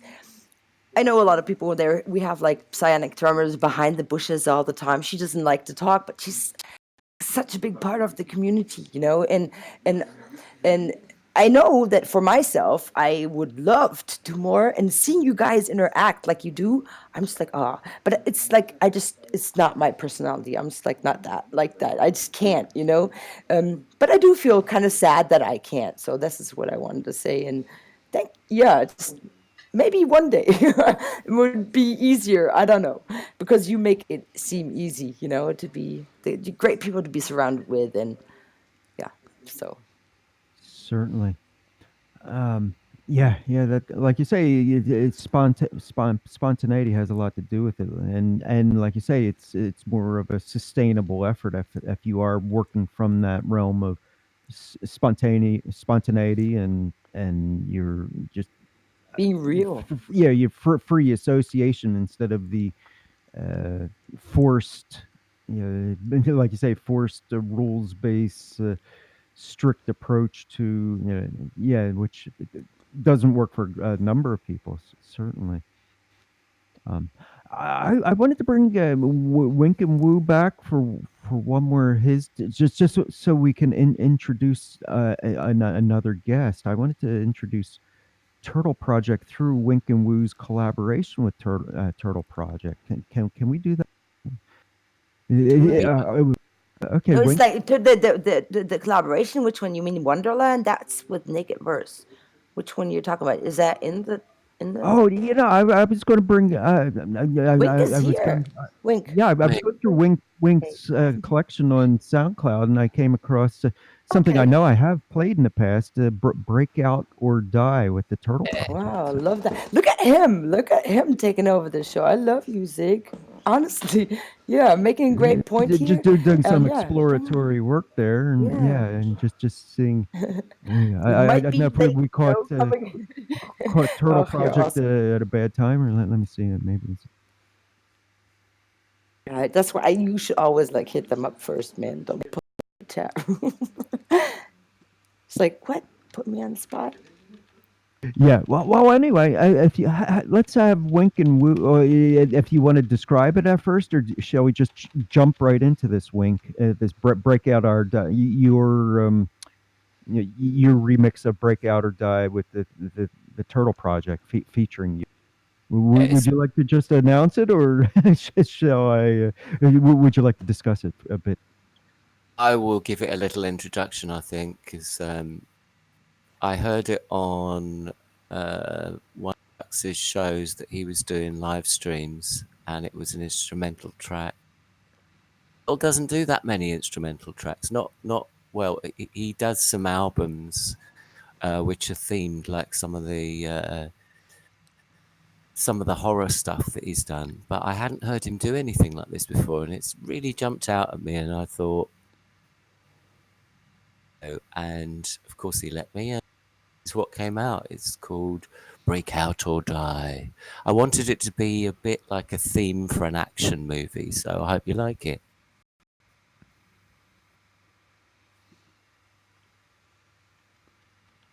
I wanted it to be a bit like a theme for an action movie, so I hope you like it.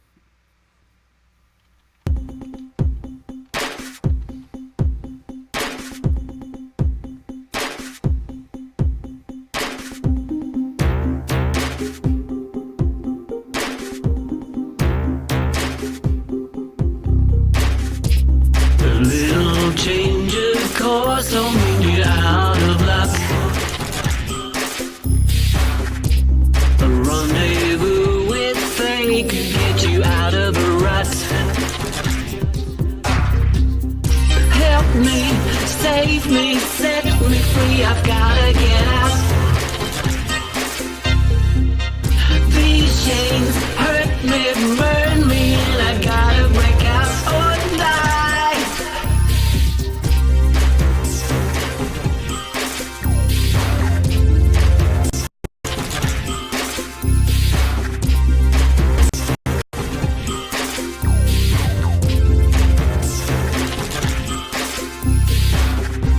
You're in a fear-prone stage, you let the panic set in. You're crying out for help, but no one's listening in.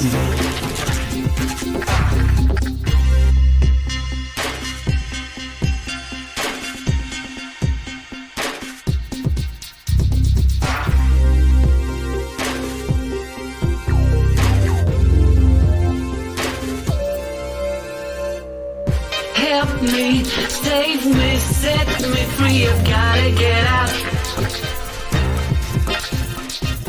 These chains hurt me, burn me, and I gotta break out or die.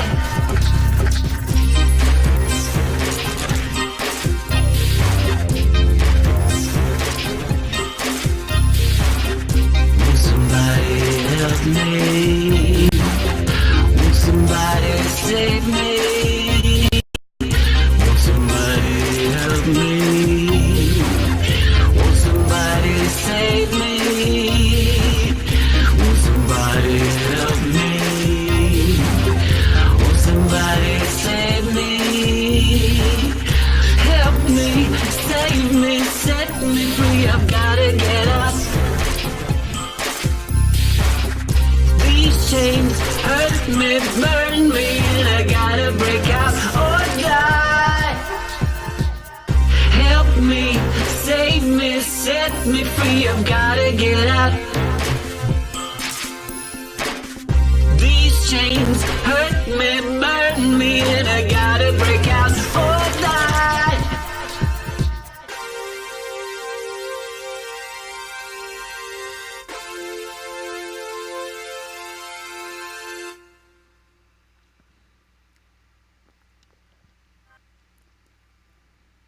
All right. Yeah. Yeah, that Break Out or Die. The Turtle Project featuring Wink and Woo.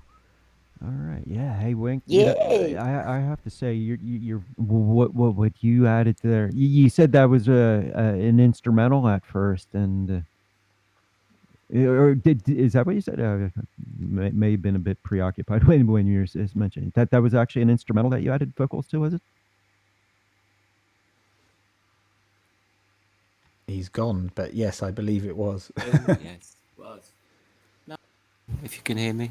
Yeah. Now we Yep. can hear.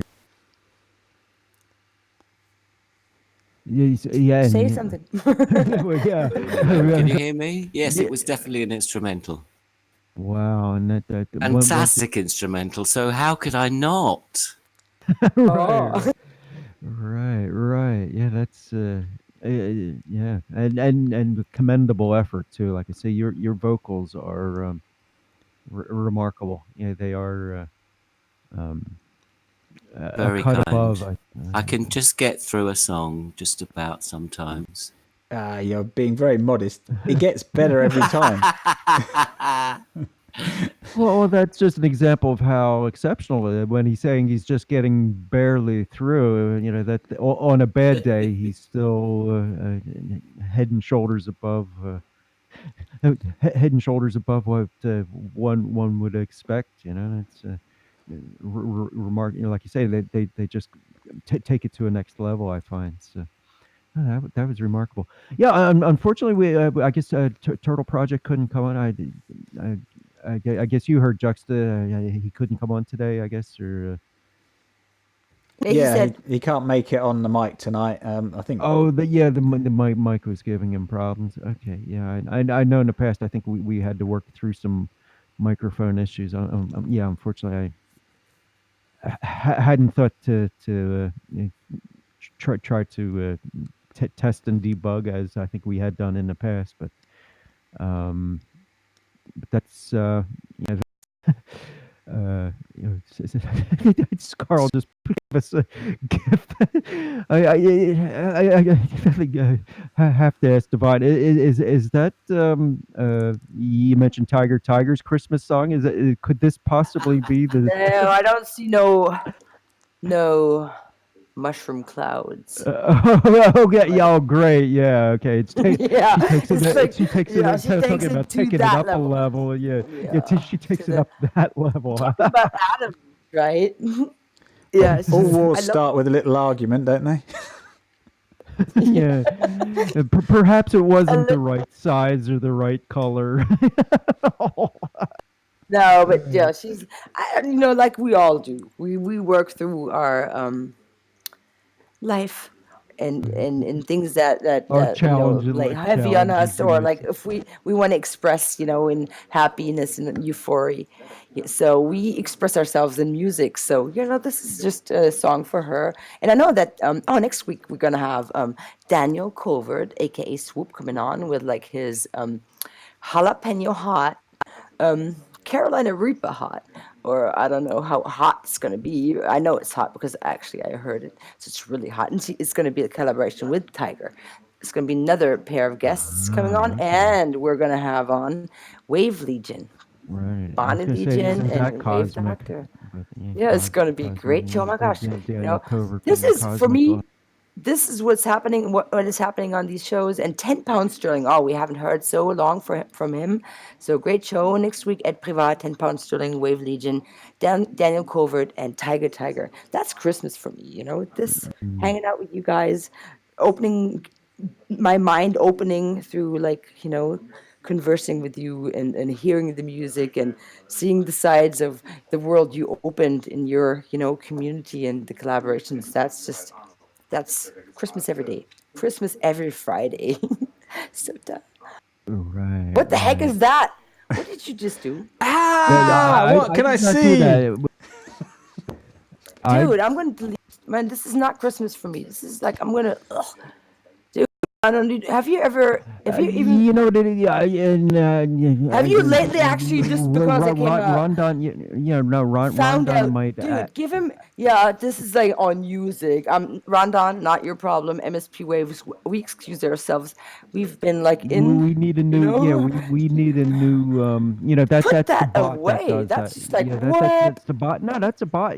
That's Rondon's bot, and we were supposed to give Yeah, him but a the new info. logo for You, the After Hours request Mister. party. Unfortunately, we I'll still make you have one. that.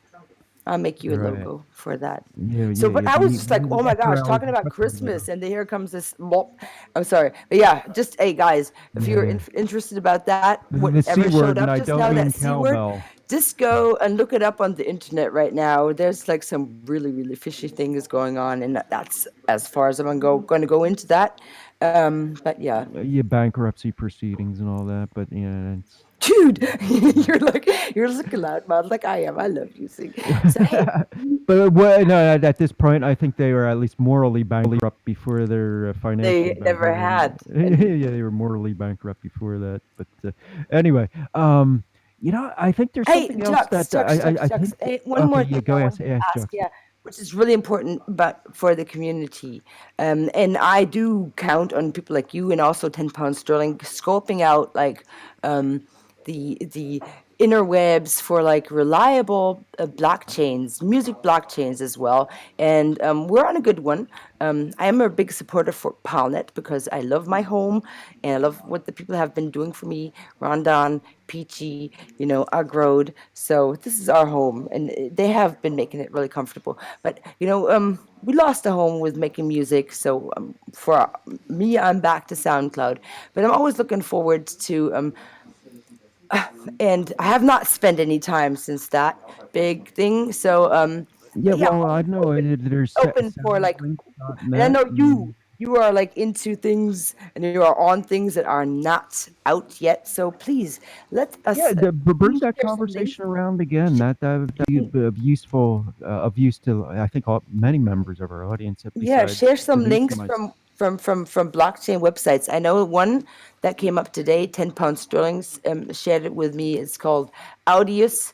I know that Turtle Project is on there. Sorry, Adam Collector Records is on there. Turtle Project probably as well. So it's like, yeah. But is there anything else you would recommend for an artist right now other than Adam Collector Records to be on as on a blockchain music site? Jux. Well, the main one that's I'm quite excited about myself is Emanate, because they're from someone that's run their own business. I understand that, especially as well being an internet business, what the mistake that most of these sites make is that they basically they think the technology, if the technology is great, then they're onto a winner and they're going to have something that's going to it's going to work. That's not the case. The case is that without an audience and without a plan, you're going nowhere. But a lot of these companies are not really companies. I think they're just like individual people that know what they need to do. So they get a team around them and convince them that this is going to be the next great thing, like Tune, basically. And then they can get, they'll get a celebrity on board to try and promote it, but they don't actually have like the big backing that they need. And then they kind of, I don't know, it's difficult, isn't it? But they go off on this track of like BSing people then and saying, yeah, we got something big coming out. And it's kind of, you can see that it is quite... Sorry. I love you, Pedro, but D-Sound is like kind of a dupe too. Nothing really has happened there, and I don't want to be. I actually want to be the one speaking out publicly, Zig, and to everyone that's still uploading up there. Look at what's happening. Don't be duped. You're still getting 25% taken off, like what of what you were supposed to be earning. So, change that. And I like the guy personally, running the server, great but person. the But business model. that's another business model that just like went kind of caca. Yeah, So well, that's the whole problem. I'm It on might be a M&A systemic problem with as well. the Steam Inc. I think So it's one of these where the fish went bad from the head down sort of thing. Who knows what happens? Maybe funding. I mean, he needed to pay for service. I don't know. Well, the fact of the matter is, nothing is really happening there. It's just a platform. I haven't heard from him in the longest time. I would have wished, that something would have changed. And I do love Pedro, but man, make a public statement. It's like that's sad because after everything that's happening with all these other, supposedly supporting, platforms for supposedly artists supporting platforms. That's just, I don't know. You feel something lacking. Yeah, it is lacking. I don't know. Definitely. We need to, now would be his time, don't you think? Why is he not stepping step up so? and fill the void by the Yes. And it's nothing's happening, so that's kind of like, hey, sorry, back burner. Yeah, but Emanate, yeah. So people, hey, Jux, can you explain how you can get on there? Is the sign up easy? I'm on there already, but just like elaborate. Right, I mean, the thing with Emanate is you kind of have to not look at it as something that's live now that you can get on and use. What they've done is they've basically cherry picked some music so that they can have a good mixture of different styles and different genres, etc., for the sole purpose of getting partnerships. And they're going out to like indie record labels and they're signing deals, and they've got they're signing deals with marketing agencies, etc. And that's the right way to go about it. This is the mistake that most of these companies have made, is that they think the technology is what's needed, and the fact that they've got a crypto token that they can give people for listening, that's going to be enough. And it's not. You've still got to get those relationships going. So at the moment they don't really have a functioning site that you can submit your music to and get it up in a timely manner. You can do it, you can submit your music, but you have to fill out some forms. It's a very kind of clunky way of doing it. They've got their own Discord server, so you can get on there, but it takes months to get listed, and they're only going to cherry pick what makes the site look good for potential investors and potential partners, which, as I said, from a business point of view, that is the right way to do about it, because if they can correct, that's what a normal label would do, to be honest. Well, it's what any sane business at the people does. you want on there to make itself look good, not just like get anybody up there that can accumulate worth, and somehow you want to look good and you want to stand for something. And what I have to say about them is they've been they put a big workload. What I've understood from them, what they want to do, it's going to be like something you've never known. It's going to include like DAWs, open workspaces for people. So I understand why it would take so long. They would have to talk to a lot of big, companies, and it is in alpha right now, I heard, or is it in beta? No, it's alpha. Yeah, so I mean, it's basically just a demo site, as I said, to show people that there is something there, but it's more to enable them to get the right companies on board, and not just say, let's sign up as many artists and then say, look, we've got 10,000 artists signed up, because that's not going to get you anywhere. I mean, SoundCloud have got, I don't know how many artists signed up, but it's a terrible business model. they've got no way of monetizing that site properly, and I don't know. I know they had a big load of cash injection a couple of years ago, but how they're still around, I don't know. So I think it's the right way to go. I mean, and their sort of USP, their unique selling point, is that they will allow you to upload stems, and then if someone uses one of those stems in their own remix or their own track, then you're going to get real-time revenue on that part of it. But that's part of their unique proposition. But they just seem to be running it in a very professional way, which I'm quite impressed with so far. And I just hope that what you're seeing is, to me, it's very much like the beginning of the internet, when everyone wanted a website, and you could be the worst programmer in the world. If you knew how to develop a website, then you could get work, because everyone wanted a website and no one knew how to do it. So you got some really crappy looking websites that will have flashing text and different colors and all sorts. I still like that though. Yeah, but that was where it was at that point in time, and then it evolved. And now you look at websites now, and they're just incredible. And blockchain is at that early stage, and a lot of these sites don't work, and a lot of them are built by a couple of people. You know, a bit like the way kind of Microsoft started, a couple of people in a garage almost. Passionate people, yeah, passionate people that have a vision, for something to change, and that don't share the vision with a lot of people. So, I can understand, like, if you only have a few or are on your own, things will take longer, because it has to fulfill that vision you have. Yeah, and the laws of business don't change really just because we've got a different platform, or a different technology. Correct. So 90% of new businesses don't survive, and it's going to be the same with blockchain as well. 90% of these sites are going to disappear. I mean, I just saw Turtle Project just said that narrative is going down. Well, that's no big surprise to me, because they started getting really stupid with the way that they were censoring people, and we were. Who's this? Who's if you pardon me, who's this that you find is their engagements waning? Which one did you? Well, I think it sounds like they're shutting down to me. I think that's what Turtle just said.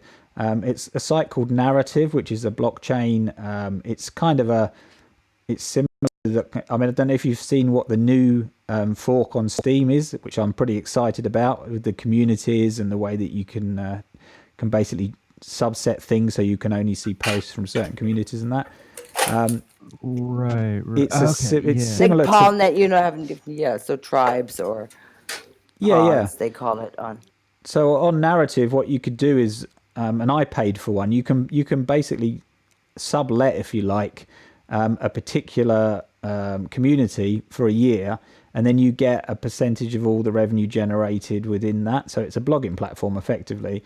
But then they started downvoting people for basically, it was basically being censored, that the content was either not unique to their platform or whatever, and it all got a bit silly.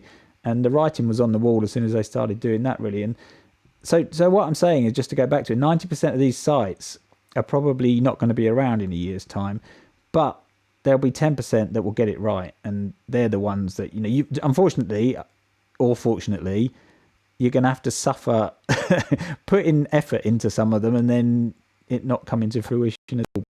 But that's the thing, putting effort in, we do already have to, and either it's like signing your soul away or putting your effort in, and, becoming innovative and a little bit more, futuristic, and like how to take control, over control for yourself. And so little sound links, exactly, something I wanted to speak of. And there's another thing, peer tracks. I know they have like a bit of like it's an onboarding, I think, sound links. No, that was actually fairly easy. I did upload a song there scrambled everything up. Be sure if you do upload a song on Sound Links to title your tracks right, to give the title, the title name. Don't include your artist name. It all screwed everything up with me. But peer tracks, how is that for you? I know you're a big promoter of that. I have not. I know that who was it? Dave Navarro. He's got contacts to him, and he wanted to help me get on board. How can you get on peer tracks? Is there any help? Can you give us any information? How is like the usage and your experience how has it been over there? I'm not a fan anymore, Okay. unfortunately. Happen. Oh, my mic has started having a delay. This is going to be fun.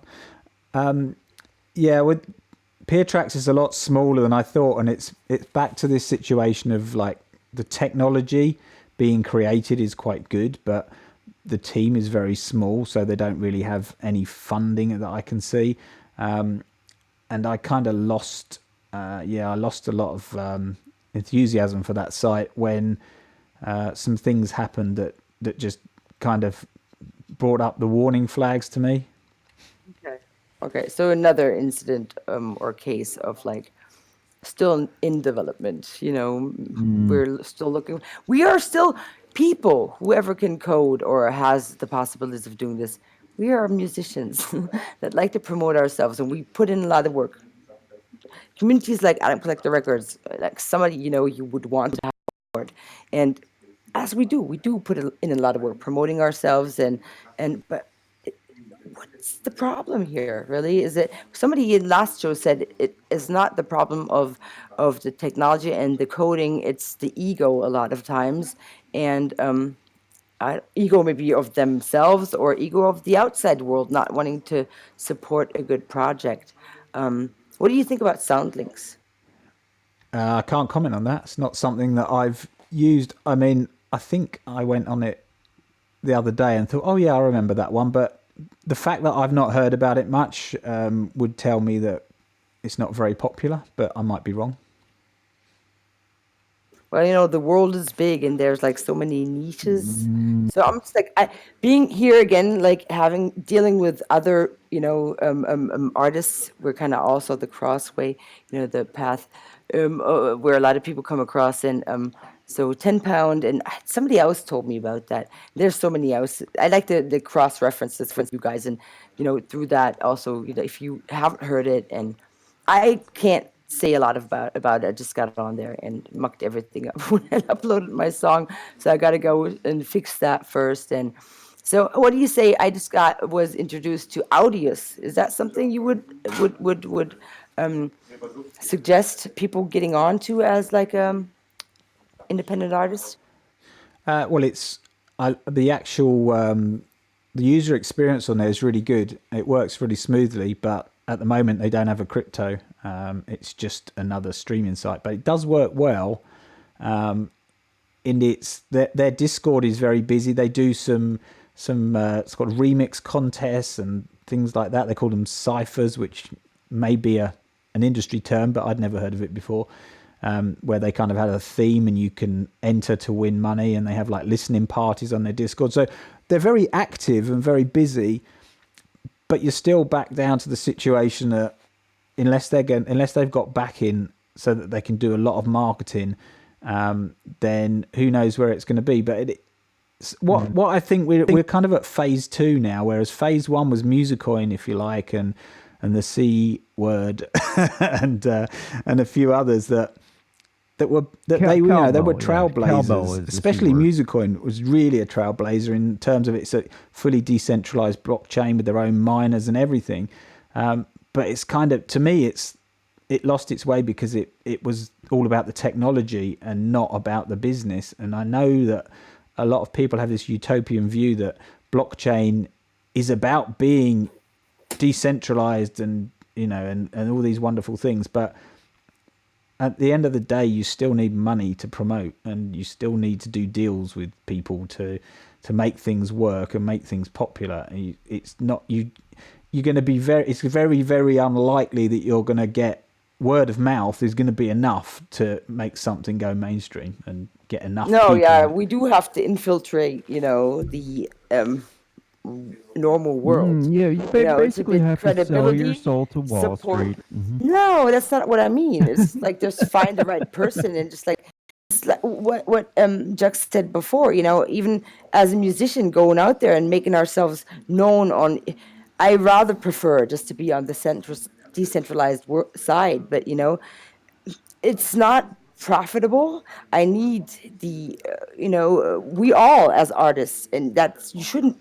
I don't like the platforms, FB, and I am hesitant, to put anything out there. And it's like I said, look, I'm not the kind of person to put out selfies and it's like just for the next party coming The up on the general 3rd. It's like, attention seeking, yeah, short it's like, term, but short term if there's gratification. something you are like, that is your vision and that you stand for. Like most of the times, what I post is about soda, and that's soda. And now our on One Life celebration.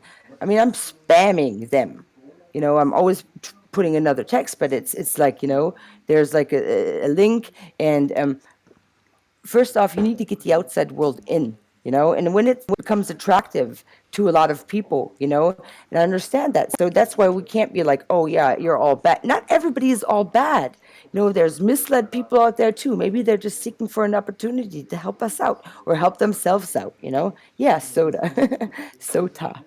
So, yeah, just don't limit yourselves, and we have to be on a mission to get what we're doing out there, to change the view of people. Just like Jack said, to be capable of like doing your own transactions, having the grip on your own money. But it goes further. It's like having all your like decentralization in like a medical form, in the medical forms. Could you imagine having all your medical information right there, not having to run to this and that doctor? It's right there. It's like, hey, look at it, please. And you go to one doctor that makes sense of all the information that's there. Don't have to carry that there. Don't know if something got lost in translate. I'm talking specifically out of experience here, and it's like, I go to my MRI and I go, could you please send it to this and that doctor? And it only ends up in one. So I have to do the work, and create the communication, and give the information to everybody. But if it would be out there, it's like nothing, you know what I'm saying? So there needs to be an advocacy for that, and this is who we are right now. Yeah, in the outside world, And I'm going to onboard somebody new too. I just onboarded somebody, actually, another artist, and yeah, it's one place already. We're on a good place, although like the steam is down, but oh my gosh, look what happened, Tribes, and there's like so many great things happening, and it's becoming its own little universe. So, but yeah, we do need the outside world, and we do need their money to make this work. And speaking of which, I heard today that Voice.com, which is Dan Larimer's new baby on the EOS chain, that has a release date for the beta of 14th of February. So that, if you don't know about it, they raised an insane amount of money when they did an ICO.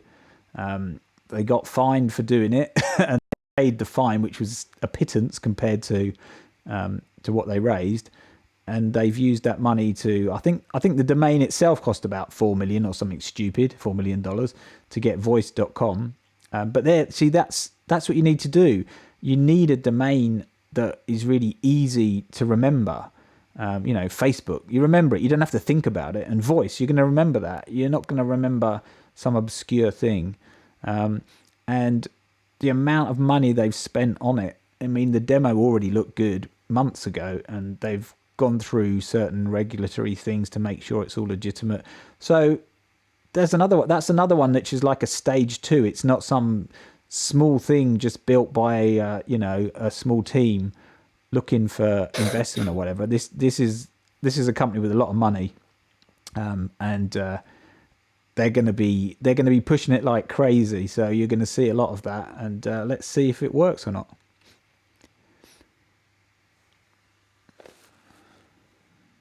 Well, I wish him all the luck. And you too. So Zig, what's the plan now? We're gonna listen to some more music. Are we gonna move on to the other show? What do we do? I can't hear Yeah, you. I had my volume down. No wonder I was talking to myself. Yeah, I mixed myself out of the conversation. To paraphrase the conversation, essentially, is we're kind of in that daunting predicament of having to pick a winner. Well, when it comes to these platforms, we're in that predicament of picking a winner, which it's one of the reasons why it takes investors to do let the investors burn through their fund money until the winner evolves out of that. But so we're in that uncomfortable position of pick something where we'll get a good return on investment as far as our time and effort in promoting on a given platform or not. Or not being like, Or else everything like completely stolen, or miss the miss the being late to the party, so to speak. So yeah, that's Yeah, I mean this that's is a very valuable conversation now, where what we could garner out of it. Like you said, maybe sound links, or maybe one of the ones you mentioned. yeah. I mean, one of the things that I do is try and reduce the amount of time that it takes to be involved in all these platforms. So if you've got your music on Atom Collector Records, then there is a place there where you can, as I said before, you can create your content. And any platforms that I think have even a small chance of of being useful, I add on to there, so it will generate the content. And similarly, if there's a site, I mean, for hearthis.app, it looks amazing now. The development that's gone on it is amazing, and it's a site that's been around for ages. It's like a SoundCloud clone, but it looks really good. But there's nobody using it because it just I've put it on onto our Discord, which I like to do first, just to see how many people want to get involved if we create a playlist, and nobody's got involved. So that tells me that nobody's really using it. But if if there's a site that comes along that I think has got a chance, then I'll let everyone know about it, and I add it where I can to make things easy. And the idea is that people can just basically say, I want to promote my track. They can effectively create the content for every platform, and within about 10 minutes they're kind of done, and they can just move on and get on with something else. But who knows? We don't know which ones are going to survive, and that's the thing about it. But that's what I like about it. We're right on the front lines here of blockchain, and what's I think you'll look back in a few years' time and think, oh, I'm so glad I was there at the beginning and being part of this. totally. Right. This is history. This is like, history that's going to be documented, like when the blockchain happens. And wow, yeah, totally proud, totally happy. Like, the past 2 years being on the blockchain, Steam it, and getting to know all you guys have just like taken, my life to a different level. It's like really, it's become more direct, more well, not intimate in like a sexual way, but like on a one-on-one. It's like there's like not that barrier. Like I just talked to a friend who's going to be coming to Steam It now, and who said, what kind of responses have you gotten on like other social platforms, like putting your music out there?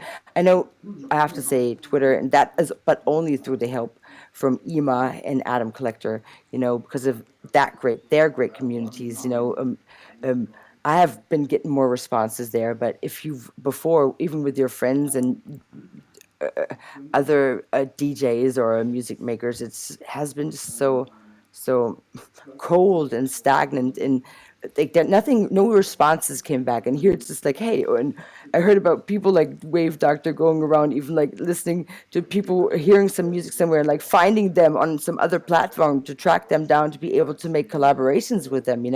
That's just like, and this happened on the blockchain because we are a few, that are innovative enough to take this next step, to be proactive, working for what we want to accomplish for ourselves, and learning. Although we're not like as like technolo- tech, techno, like yeah, fit as you are, Jux, and a lot of other people with programming, and it can become a challenge, but there are people out there that will help. So just reach out. It's been a great time. Yeah, it's been, and it is. Imagine what's going to happen. But yeah, thank you for I tell you, you are always being so innovative, how you are, and out there, and at the stream of time. We had a conversation before. You were already on platforms that are not out yet. Can you talk about them? Oh, platforms that are not out yet. Which ones are they? Music platforms. There are some that are supposed to be made, or did I get that wrong in our conversation? Oh, you may not have got it wrong, but if that was 2 hours ago, that's gone into a distant part of my brain now. Okay. Right. Yeah. Okay. Well, Well, like I but said, I'm thankful that you're in the heart, and you're the beat of time, and with the people surrounding you, and also you being so up and knowledgeable. That's why I like to always fall back on your suggestions and knowledge. So thank you again for that. Yeah, too. I mean, the great thing about the community now is that there are other people, obviously, that are coming across sites, and most of the new sites that I find out about that I then tell everyone else about are not found by me. It saves me a lot of time because I'm not out there looking. I mean, I'm constantly watching YouTube videos and listening to podcasts. I'm finding out about everything that's going on in blockchain world, but you don't often hear about new music sites because it's a bit niche. But there are people like Downward Spiral Mantra and people like that and Naked Verse and that let me know about sites that they've come across. So it's great because then I can go and investigate them and see if they're worth us pursuing. But that's another positive of having such a strong community. Yeah, that's what I'm saying. Great, what you built there. Great people. So yes, are we going to have some more music? Or I was going to say, since we're essentially getting to the very nature of being in the let's say the daybreak, the dawning of the blockchain. I was going to play Daybreak featuring Wink and Woo and Scarl.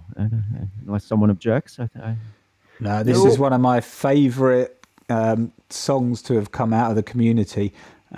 If this one doesn't get, what did you call it? Earworm? If this doesn't get stuck in your brain for the rest of the night, then you're not human. Just not human, I guess, right? Yeah, I tell you, these two are dream team. I find Sayo and myself. I'm looking forward to working with her, in the coming year more. It's and I find her and I to be a dream team. Thank you, Sayo, for making 2 great tracks, and you also, Zig. But these two, Wink and Woo and Scar. And Scar, we're gonna pull you in, so get ready. After the track, we're gonna hear a little bit from you. So yeah, Wink. Fair warning. You want to announce the tune? Yeah, Daybreak by me and Skull. It's just one of those things that just randomly happened, and it just turned out really well. It was dark winter, and I just thought there must be some hope somewhere for us musicians, and this happened. Dark winter, and I just thought somewhere for us musicians, and this happened.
like I said, I wanted to play Daybreak, and it is, yeah, brilliant tune indeed.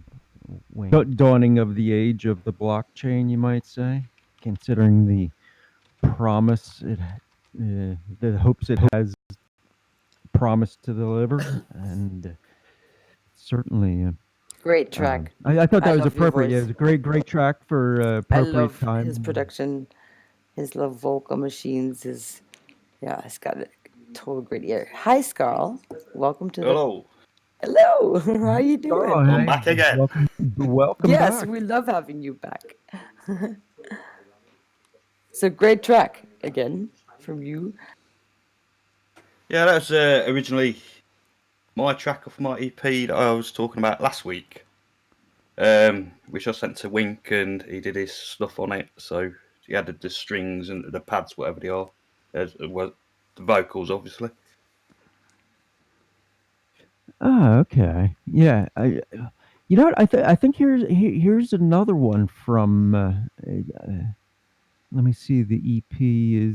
Yeah, you're referring to an EP that's specifically you and Wink and Woo, I imagine, right?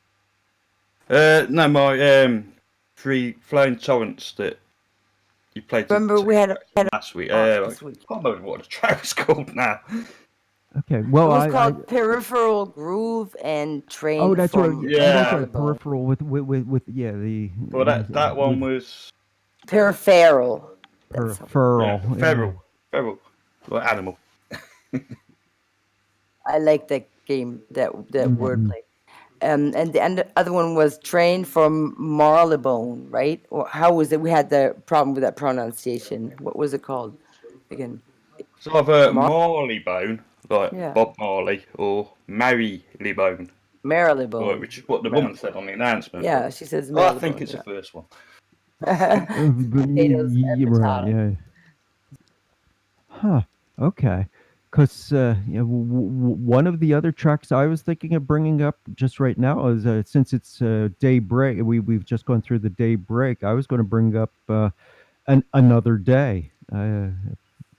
Either of you want to mention how that came about? Another. Is it Wink still here? I'm still here. Yeah. How if did that come to life? Another Day. Wink. I think Wink asked me if he could use that track. Was it that one? Talking, weren't we? And that one Yeah. came up. I thought that would be a good follow-up. Yeah, I think I played the original track that was from. I think I'd I don't know, posted it on Whaleshares or something like that. And I'm sure Wink asked me if he could work on that one, so I sent it to him. He did his stuff. If I remember right, I'm sure Wink will correct me, but it was a while ago. Yeah, that's definitely. So let's hear it, peeps. All right, yeah, if you will, one of you give it a proper announcement, and I'll click. Who wants to do it? Do you want to do it, Wink? Go on, you do it. You do it in Okay. unison, both in unison. That would be true. I don't know about. Yeah, this is more track with Wink. Another Day. Well, I don't know about. Yeah, this is more track with Wink. Another Day.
day.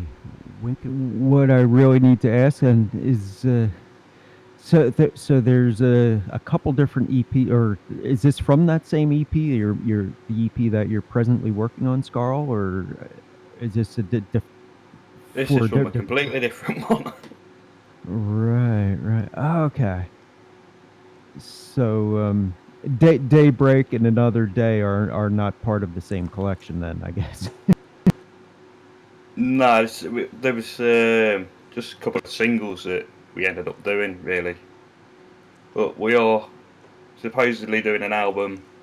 I think Wink's already working on the first track. Ah, We've got okay. something up our sleeves. All right. Well, that's good to hear. That's yeah. All right. So you're working on the next track for this intended EP that is due. Yeah, we Um, can. yeah, carry on. Well, of course, it's early days. We haven't really formulated anything yet, but there is something cooking. Cooking. All right. Okay. Like I say, as Juxta and I had been mentioning, it's a spontaneous spontaneous combustion. About to say it's a spontaneous thing that happens, and you don't want to get in the way of you don't want intentionality to get in the way of spontaneity, I guess, is probably the operate mode that you're operating in. Yeah, we want to stay a little bit elusive with it, I think. Or at least, yeah, what let what may come, basically. Yeah, well, that's my mantra. Whatever happens, happens. Keep telling everyone that. Right. Ah, I see. Ah, all right. Let's see. I think there's a number of other tunes.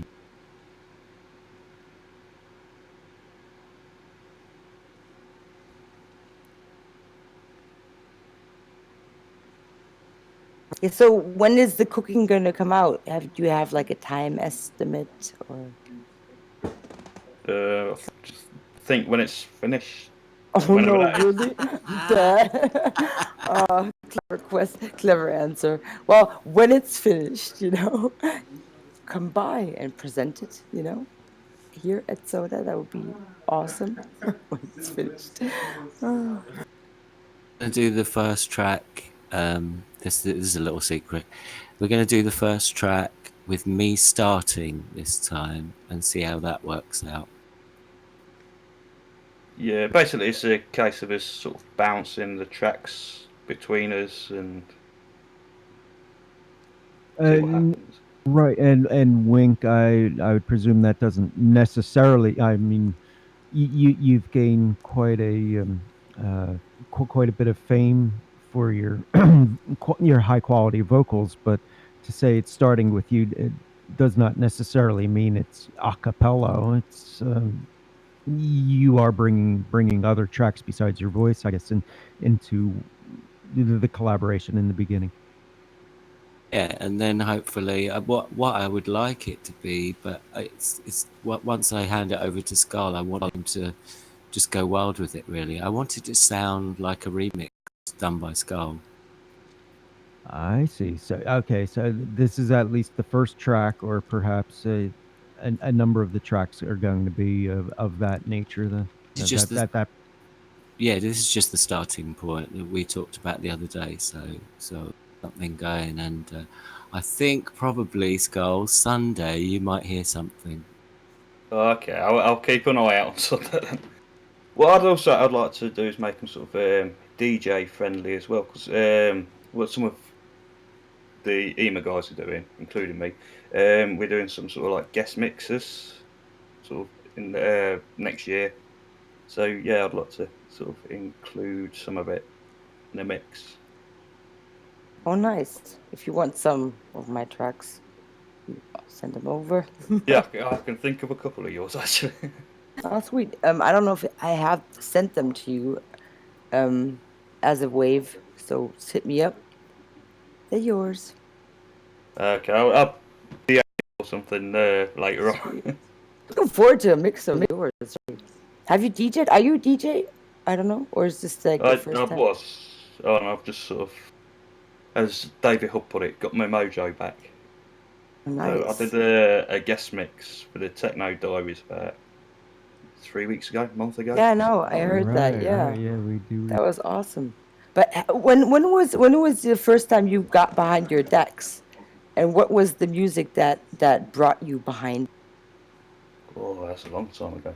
It was definitely in the 90s. I was just playing sort of house music and sort of old school sort of rave music and stuff like that. Well, it's quite a while ago. Yeah, same here. I got behind the decks first time in '96, and it was actually breakbeats, old school, that did it for me. I'm a diverse musician. I love garage, UK garage, and two step, all that kind of stuff, house. But I live in the techno city here right now, so yeah, cool. Looking forward to hearing some more mixes of you. I should pop too. I've got like two prepared. One for like the party coming up on the 3rd of January. I'm here in Karlsruhe, and then the one live celebration where I'm going to be DJing a drum and bass set. So, yeah, looking forward to that. Cool. I did give you a follow on which one was it? Mixcloud, I think, the other day. So I've just sort of started setting it up again. Oh yeah, another place I'm like totally neglecting. It's like, oh wow, remember me, thanks. Ooh, now it feels bad. Now I feel bad again. I'm like, wow, yeah, it's a great place actually for putting your mixes up, and have a great like community over there. So yeah, you gave me a follow. I should check out that platform. I don't know how long I've not been on there, so I did cool. I did notice that you didn't have any sort of recent mix. No, I think the newest I made was a techno mix. That's me actually going against techno a little bit more with bass music and tech house. It's Babsi, and it's me as a DJ duo. We are called Elsbeth and Bärbel, and so yeah, that's the last one. I think that was in 2016. Last mix I put out.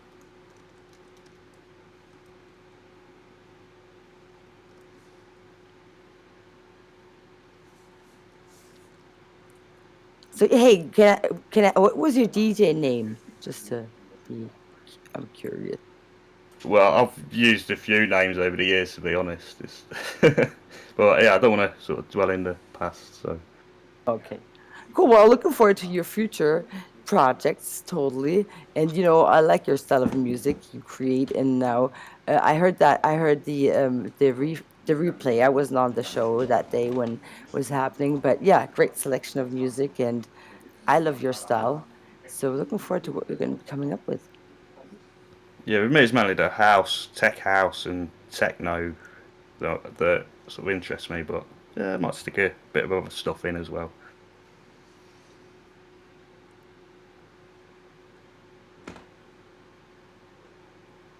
Do you still DJ in like your surrounding, or you don't anymore? Just like Not at the moment. I'm just sort of. I broke my controller actually doing the one for the Techno Diaries, but I just got a new one last week, so sort of yeah, getting back into it. I see. Went crazy on the decks. That's cool. It was just really ancient, but yeah, new one's better. What kind of controller are you using? Well, it's only a sort of cheap one for tractor, but yeah, I'm gonna upgrade it sort of next year. It's just basically getting one so I can mix again.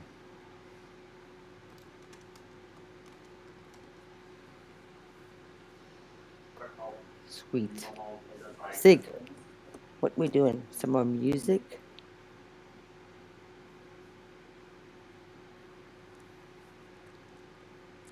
Hello? I think you put your volume down again. Yeah, I did. I think the kids are making noise in the other room, so I had to. But I was going to ask Scarl, you had this stint of DJing in the '90s. You mentioned, but before that, you were more of was a rock. You, I know you play an acoustic stand-up bass, but you played bass in rock bands before you were a DJ, weren't you? Yeah, well, yeah, I've been involved in. So I like all sorts of music, really. So yeah, a bit of rock music, a bit of jazz music, as well as sort of the electronic stuff, obviously. Yeah, a bit more of the chilled out stuff, a bit of Latin even. It's just music, innit? Well, yeah, that's what I say. So yeah, you were doing not necessarily rock, but yeah, you were doing a wide variety of music from. I guess I don't. Not trying to get you to divulge what your age, but I imagine before the '90s, you were doing quite a bit of other music besides DJing.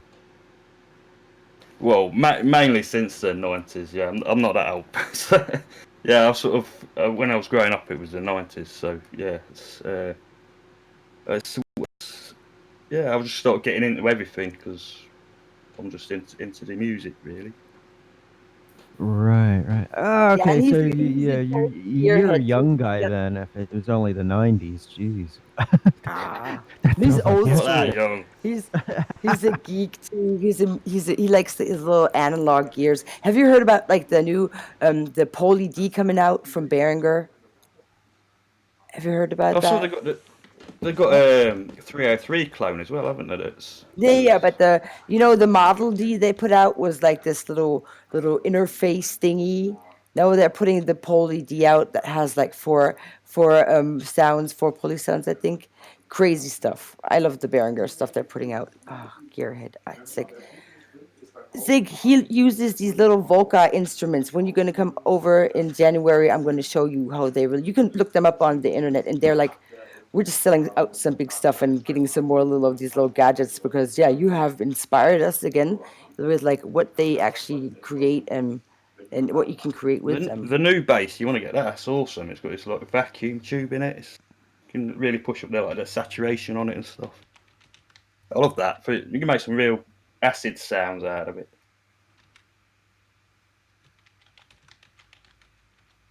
Yeah, I've heard that where yeah, you could drive tubes into some kind of modulation mode, or they get their own kind of their own oscillations going on, which Exactly, it's like a modulator, but it has like a keyboard down top on the bottom as well. I was trying to find like a picture of it. And yeah, and they brought out the 303, and oh my gosh, it's a four tone. Poly D is a four tone. It's like kind of the Model D is like this little analog. But well, I'm gonna wait to show you here. Oh, geez, so much great stuff. And the thing is, because they're making this, it's all that's in German, so enjoy. It's funny. But Oh, I can we read can see German. it, what they're putting out I now. can read German. Here we see the little machine, and yeah, they have like there another. Do you know Todd Smith? He does regular. He's like a gearhead, and he buys all the stuff for him. Maybe he gets sponsored by some places. He has a great one of the biggest synth communities actually on FB, with great artists, great musicians, and gear makers on there. And he does regular little put-togethers of like shows and videos of like these new models coming out, and I've been just blown away. So if you are not following, do you know Todd Smith, Scarl? No, I should try and find him now. I think I love all this sort of gear and stuff. So it's we're worth Hi, checking him Dazzle. out. Look who's here, Dazzle. Hi. Hey, when you coming back on the show as a guest or a co-host or something? Come yeah, and sing for us. We Dazzle, you miss you. kind of came in a bit late here, but yeah, we're having an Adam Collector special right now, so yeah, there's certainly um, yeah, Yeah, I know. we're Daz is a commiserating bit. about the various things going on in our alma mater of platform there. But yeah, we're having an Adam Collector special today, Darren, and it'd be great to. Yeah.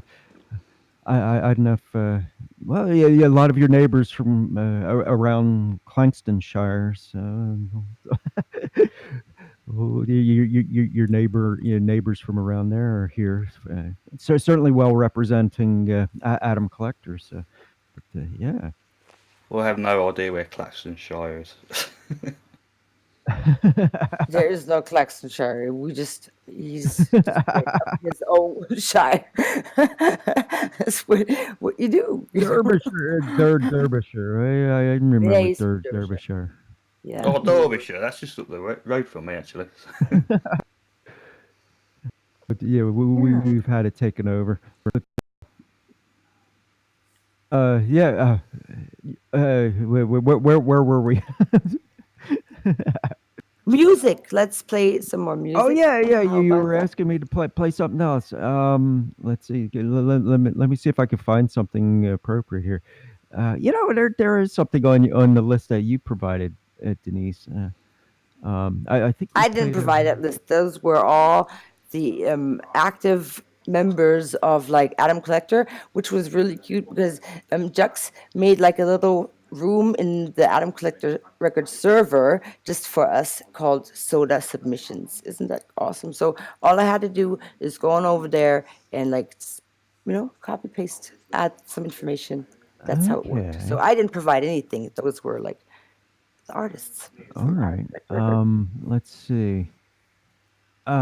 Here's something I'm not familiar with, but the name Ella I'm familiar with. Someone near and dear in your life is named Ella, so I thought. With Peter But and Ella, they're actually those are great musicians from Australia, and I haven't heard this. I love the picture. I love the picture, the artwork they have for it, and the song called "Exorcise You" is great. So Peter and Ella, I don't know if they're a couple, but they're a band, and they've played great music. It's rock and indie. So yeah, looking forward to hearing this. all I right, didn't yeah. have Let, time. let let's go with that. So it's Yeah. Peter and Ella featuring Juxta, and like you said, the name of the tune is "Exercise." So it's Yeah. Peter and Ella featuring Juxta, and like you said, the name of the tune is "Exercise You."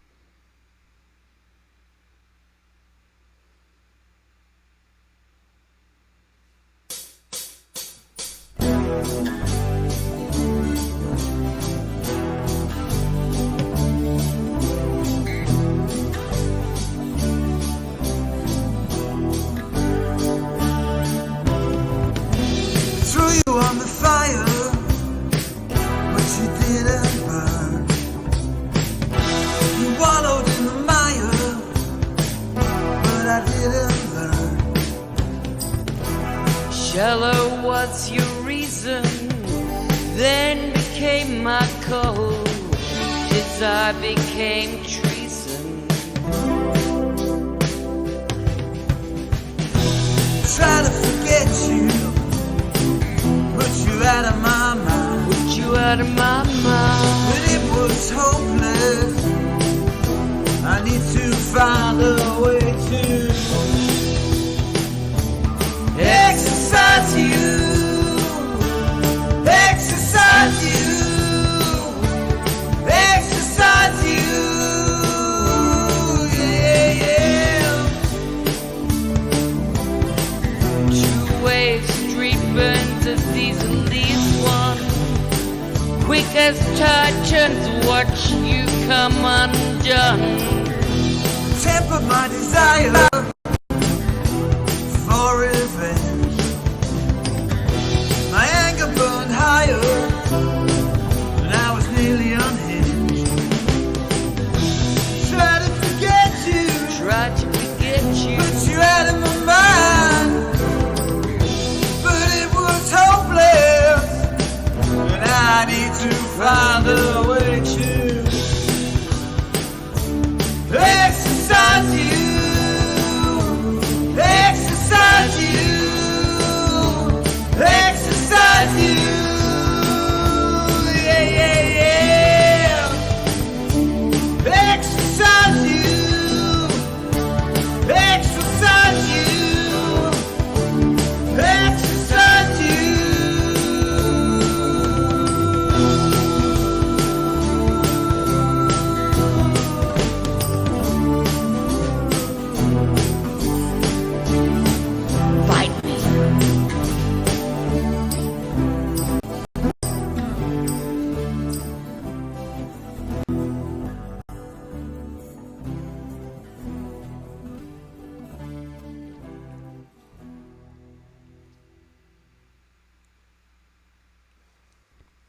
That was Exercise You by Peter and Ella featuring Juxta, and post about on your Steam Fit Steam Fit post there. So, yeah, it's the other You kind of mean exercise. ActiveFit? You're so Actifit, cute. yeah, ActiveFit. yeah, Actifit, yeah, Fitbit, Actifit, yeah. It's not an Actifit post there. It's the other kind of exercise, definitely. Yeah. Exercise You. Okay, yeah. Peter and Ella Great featuring sound, Juxta. great track Yeah. though, great collaboration. I love that. Again, track of freedom. I loved it when that came back because I basically wrote the lyrics and sang my bit and then sent it over for Ella to put she basically wrote the lyrics to fit in, so I left gaps in the song for her to add to. And then when I came back and I was listening to it, I thought, yeah, this is great. And then that Bite Me just cracked me up. So funny. Yeah. Yeah. So we've got a new, I've got a new album coming out on the 20th of December, actually, which features like a mega collab. It's a 10-minute long song, and it's got it's got Ella in it, and it's got loads of people from ACR in it, and I'm quite excited about that. But yeah, it's a long time since I only did that one collaboration with Peter and Ella, and that's probably about a year ago now. So I'm looking forward to releasing the new one. Okay. So Yes, sweet. Hey, you can always come on the show as like a private guest. Don't have to bring a whole community. Although we love you doing that, but yeah, always welcome. yeah, so Even certainly as there's a private community as well as our usual what we call free agent. Right. 10 minutes. Yeah. Wow. Looking forward to that too. So But much great stuff coming Peter out. and Great Ella, stuff. yourself, and like you say, it's kind of like a mega collab. It's been a while since we've done a mega collab, but I think there are a number of collabs going on. So,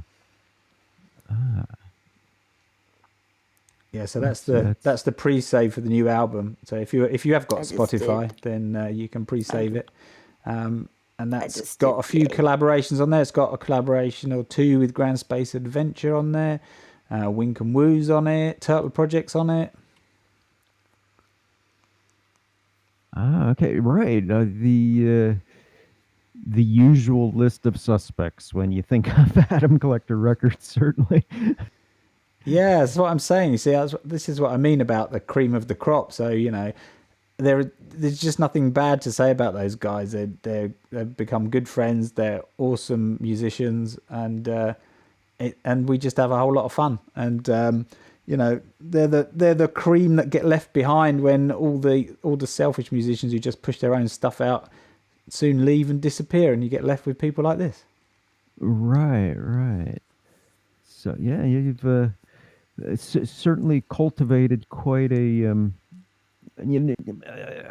circle of friends. As value as a circle of friends is, there's a depth that kind of belies that statement. A circle of friends. It's such a hackneyed phrase that the circle of friends. But like you say, it's a very deep relationship you acquire over the years through musical collaboration. And quite a thing to be said about the depth that a musical collaboration will provide for a basis of a friendship, certainly. But also, I think they share the same dedication and community thinking. And this is what is great. I'm Right. happy for you to be surrounded by such great people. But it's what you say in German, how you put it out, that's the way it comes back. And you must be putting out something really awesome for that to come back. So Right. I wanted to take this. While Scarl and Wink and Woo are here, there's one other of their collaborations I'd like to at least bring about if they feel comfortable. It's certainly on their SoundCloud if they. Um,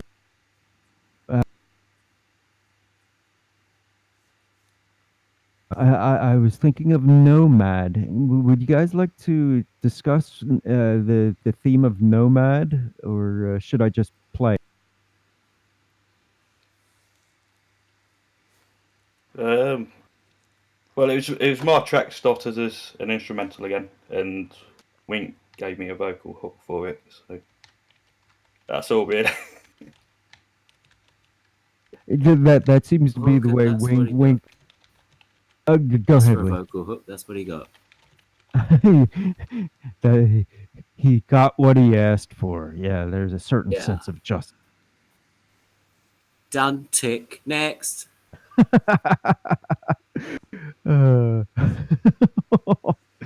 Got what he asked for. Nomad. Well, nothing to be mad about here, but I guess would one of you like to introduce the tune while we go ahead and listen to it?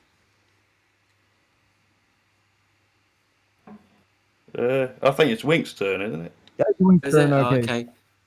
Well, this is a fabulous, just really good dance track. Something to dance to, something upbeat. He'd already called it Nomad before it had any vocals on it. So I thought, without using the word nomad, how do I describe nomad? So I tried to do a definition that wasn't too crass. All right. It worked well. All right. Okay. With that, we have to listen to it. So give us the track name, and we'll go. Here's Nomad. Featuring Wink and Woo by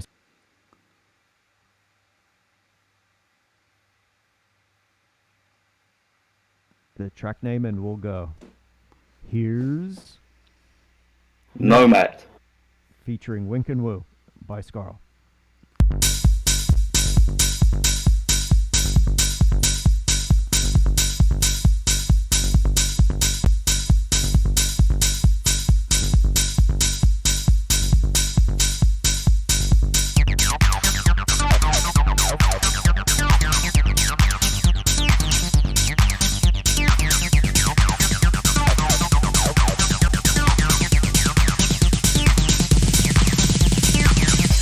He moves around, he moves alone to pastures where the grasses grow. He moves around, he moves alone to pastures where the grasses grow. He moves around, he moves alone. Pastures where the grasses grow.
yeah, that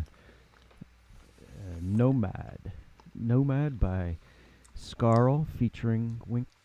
Uh, there is quite a number of styles that it had a bit of a techno feel to it, wouldn't you say, Denise? I mean, it had a techno feel, but of course, Totally tech. yeah, what Scarl and Wink and Woo do to it does take it beyond the oftentimes rather narrow bounds that techno people want to define their Even music it's in. old school techno, you know what you heard, like even that kind of like it's complete old school techno. And I think when Wink and Woo adds it's touch it, he brings, I don't know, something nostalgic to it. I don't know, like new but with an old sentiment. You know what I'm saying? It's like got something that's like familiar but new. It's I love your voice and I love how your approaches to the music because Mm, you have your own style. So yeah. right. Originally, it was supposed to be like an old school 90s trance track, but I sort of got a bit carried away with the acid. I love that The acid. acid, yeah, I think the acid part actually makes the track, to be honest.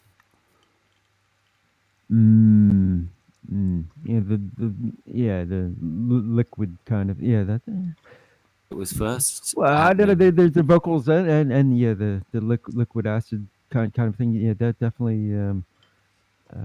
Well, it's a unique piece in and of itself. You can't really say techno. Like I say, oftentimes I find techno being a lot of these persons who are techno enthusiasts aren't very open to m- much things that stretch the definition of techno, basically. Well, trance sort of expanded from techno at some point in the 90s, so it's got a similar feel, I think. But we actually got that played on BBC Introducing as well, and we were sort of having Wow. a listening party in the ACR servers. Wow, how about Wow, that? big Yeah, up. Yeah. In the right. Because Derbyshire one.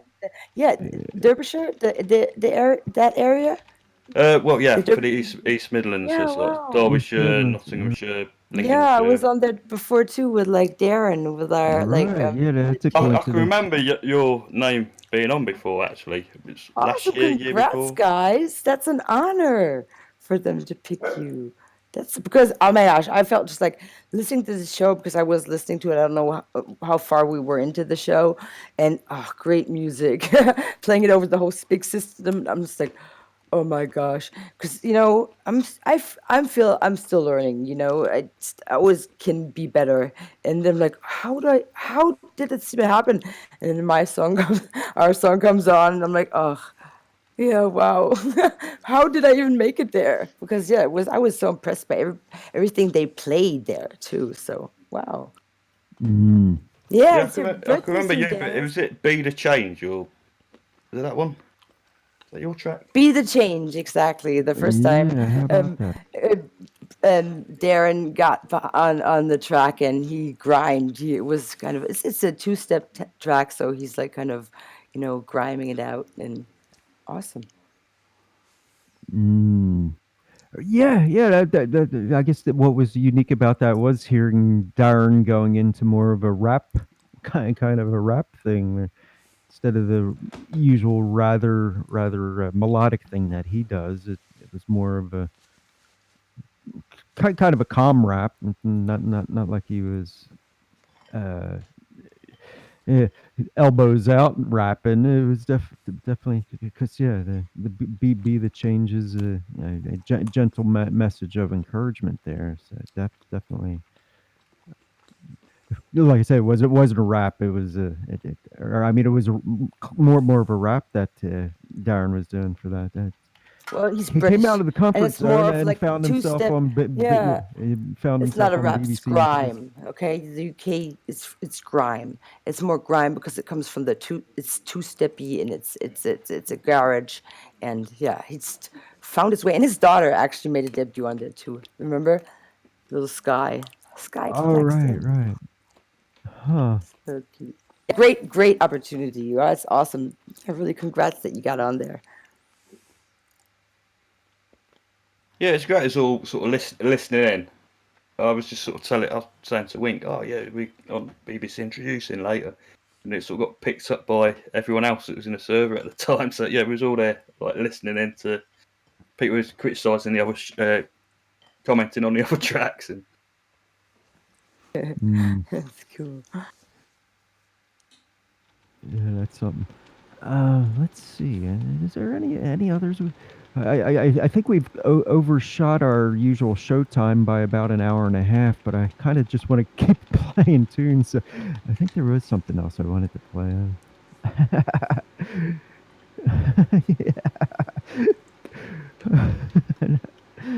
Oh, I just threw an hour of crap to get to that one.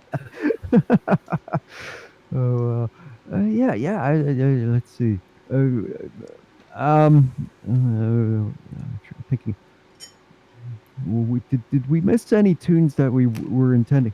Oh, here's one by Turtle Project and Naked Verse that was on the list. I think we should probably at least get through this. Oh, and there's also Nuanix and Raven, but let's do this one first. The Turtle Project and Naked Verse doing Wonderland.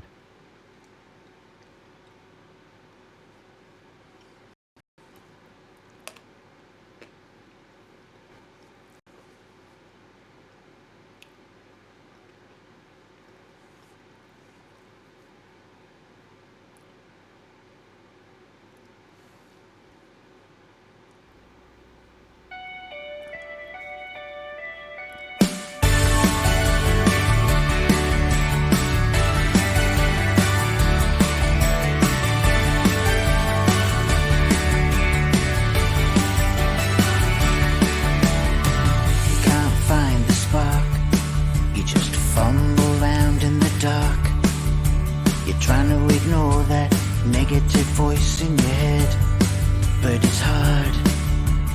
You can't find your heart. The beat doesn't seem to start.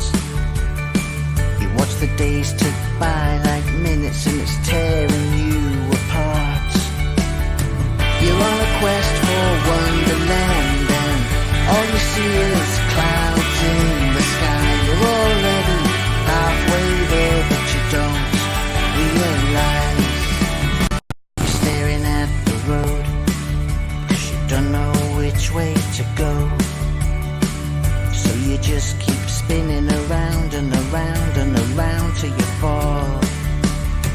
You're on a quest for Wonderland and all you see is clouds in the sky. You're already halfway there, but you don't realize.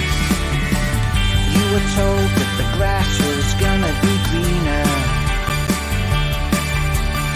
and that's kept you blind to the progress you made. So take a look in the mirror. Do you see the light that I see before me, hiding in the shade? You're on a quest for Wonderland and all you see is clouds in the sky. You're already halfway there, but you don't realize. You're on a quest for Wonderland and all you see is clouds in the sky. You're already halfway there, but you don't realize.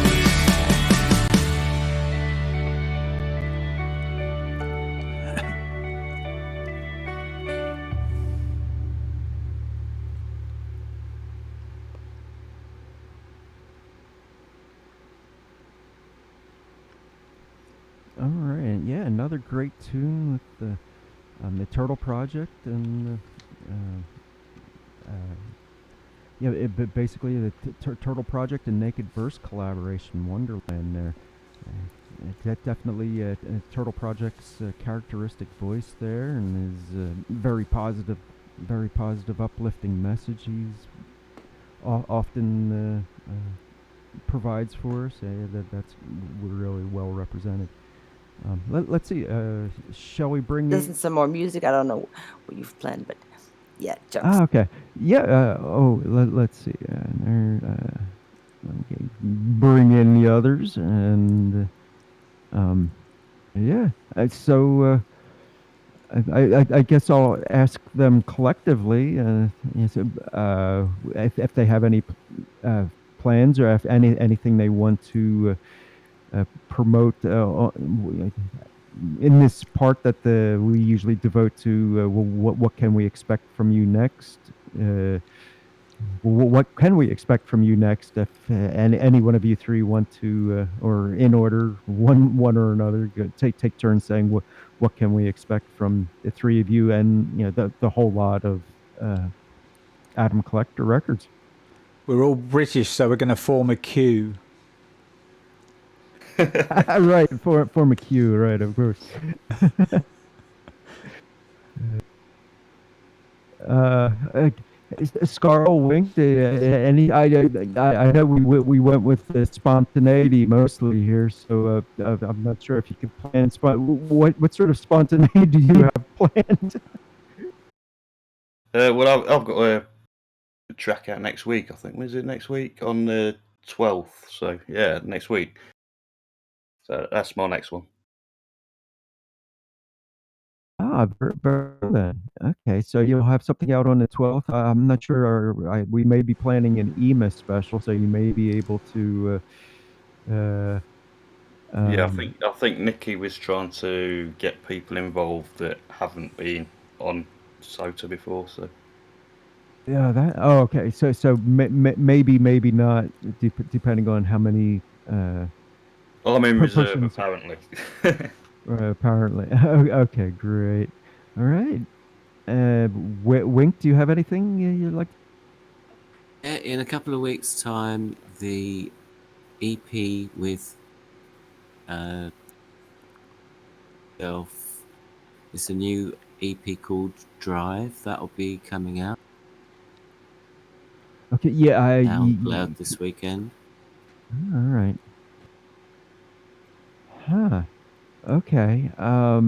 You kind of dropped out. It's an EP featuring yourself and whom else? Naked Verse and okay. myself are releasing an EP called Drive. It will be out very soon in the next couple of weeks. Okay, yeah, I missed that part. Naked Drive. Okay, so and Drive, Naked Verse. I missed the part about Naked Verse, but certainly Naked Drive. We Drive is the name of the EP that we'll be eagerly anticipating. Then certainly, and it certainly has a home on Spotlight on the Artist, and of course other places, but certainly do think of us when you're ready to show it to the world. Naked Drive, Naked Verse. Yeah. Will do. Excellent. And thank you for having me on. Yes, certainly. Always a pleasure. Yeah, it's always certainly. Yeah, like Juxta says, it's the cream. You and Scarl very much represent the cream of the cream of the blockchain, for that matter. Let's not limit ourselves to any one platform, but certainly the blockchain itself. You do represent the best it has to offer. So, looking forward. And Juxta, and anything you'd like to leave us anticipating, or at least announce before we? I guess we'll get into the last 20 minutes or so. What I'd like to do is there was one last tune that we missed on the list, but we'll get to that with Sio. But anything else you'd like to add, Juxta? What to look forward to? Anything you'd like to leave us thinking? Well, first of all, I'd like to say, I totally agree with you about Wink and Woo and Skull being an amazing pair, as well as everybody else, really, that kind of sticks around with Atom Collector Records. As I said, it, excuse me, it has a certain type of person that has been there for a long time, hangs around, and definitely the cream of the crop. So I'm very proud and pleased that they've become a part of our little family, because that's what makes it so special. So that's good. yeah, in terms of what I've got coming, obviously the biggest thing for me at the moment is tomorrow. So if you get a chance to pop in while I'm doing my, look at that, as if by magic the post appears. Yeah, so that's what I'll be doing tomorrow. If you get a chance to pop in while I'm doing my live stream during the day and give me a bit of encouragement, I would appreciate it. I'll be chatting over on our Discord, and I will be live streaming all day to try and get to 50,000 steps. So that will be good. And then personally, I've got the album coming out on the 20th, as I said before. And then also, I'm not sure what date yet, but Turtle Project has put together an absolutely amazing album, which is, it's more like an audio play, straight musical put together. And again, that features Scarl and Wink and Woo, Naked Verse and Grand Space Adventure and myself, as well as Turtle Project, obviously. And Black Eyed Butterfly as well is on there. And it's something very, very special. And I just can't wait for that to come out and see people's reactions. But yeah, expect something very different with that one. Wow. Right. Right. Yeah, looking forward to that mega collab. Certainly, one way or another, it will make its way here. Whether we can present it in a special slot or ACR presentation, or even in the after hours. Or certainly, you'll have many supporters reminding me, lest I forget, to bring it to our audience. So yeah, certainly it will have an audience here. Oh, thank you very much. I appreciate you allowing us to take over the show tonight, and fun. It's our pleasure. Yeah, certainly. It's always you bring a high quality to our show, and we appreciate it. And, Much just glad to insight, have you on. and yeah, knowledge. So thank you for surrounding yourself, creating a place where like great people want to come and that surround you, and bringing them along tonight with awesome music. Nice show, awesome. That's Yeah. Christmas. Oh, Christmas is coming up as well. Yeah, I almost forgot about Christmas, having so much fun with all this non-Christmas music. But yeah, well, hopefully we'll have some Christmas music on Radio Evolved on Sundays moving forward for the next few weeks. And have a great Christmas, everyone, if I don't speak to you beforehand. And thanks again for having us. Thank you, Juxta, and welcome back anytime. Look forward to having you on again soon. So, all right. So the one, the Atom Collector tracks submitted for us, Spotlight on the Artist. One we missed was the one by Nunix feature Raven. Right. We'll get to. I think we'll get to Darren, since Darren's in the neighborhood of in Nottinghamshire and Derbyshire, so in the neighborhood of many of the great Atom Collector artists. So we'll definitely get to one of his, and I think I promised a Sayo in there too just now. But first, let's finish the Spotlight on the Artist episode 57, 58 with the Atom Collector special with the Atom Collector artists Nuanix featuring Raven with their tune we've played quite often, actually, Madness, the 52 Shades remix. Thanks for everyone for making a great soda, and we'll see you. Now starts our after hours request party.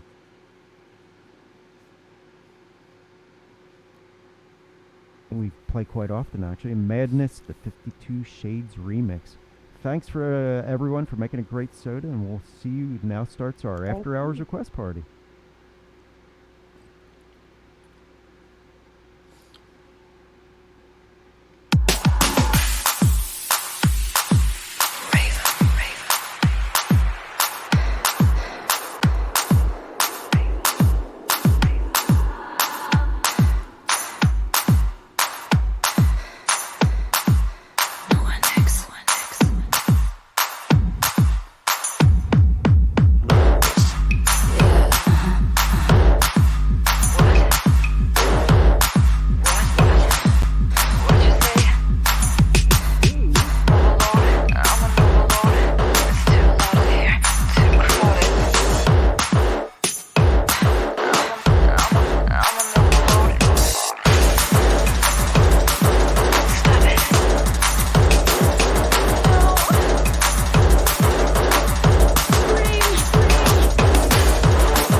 thank God it's over.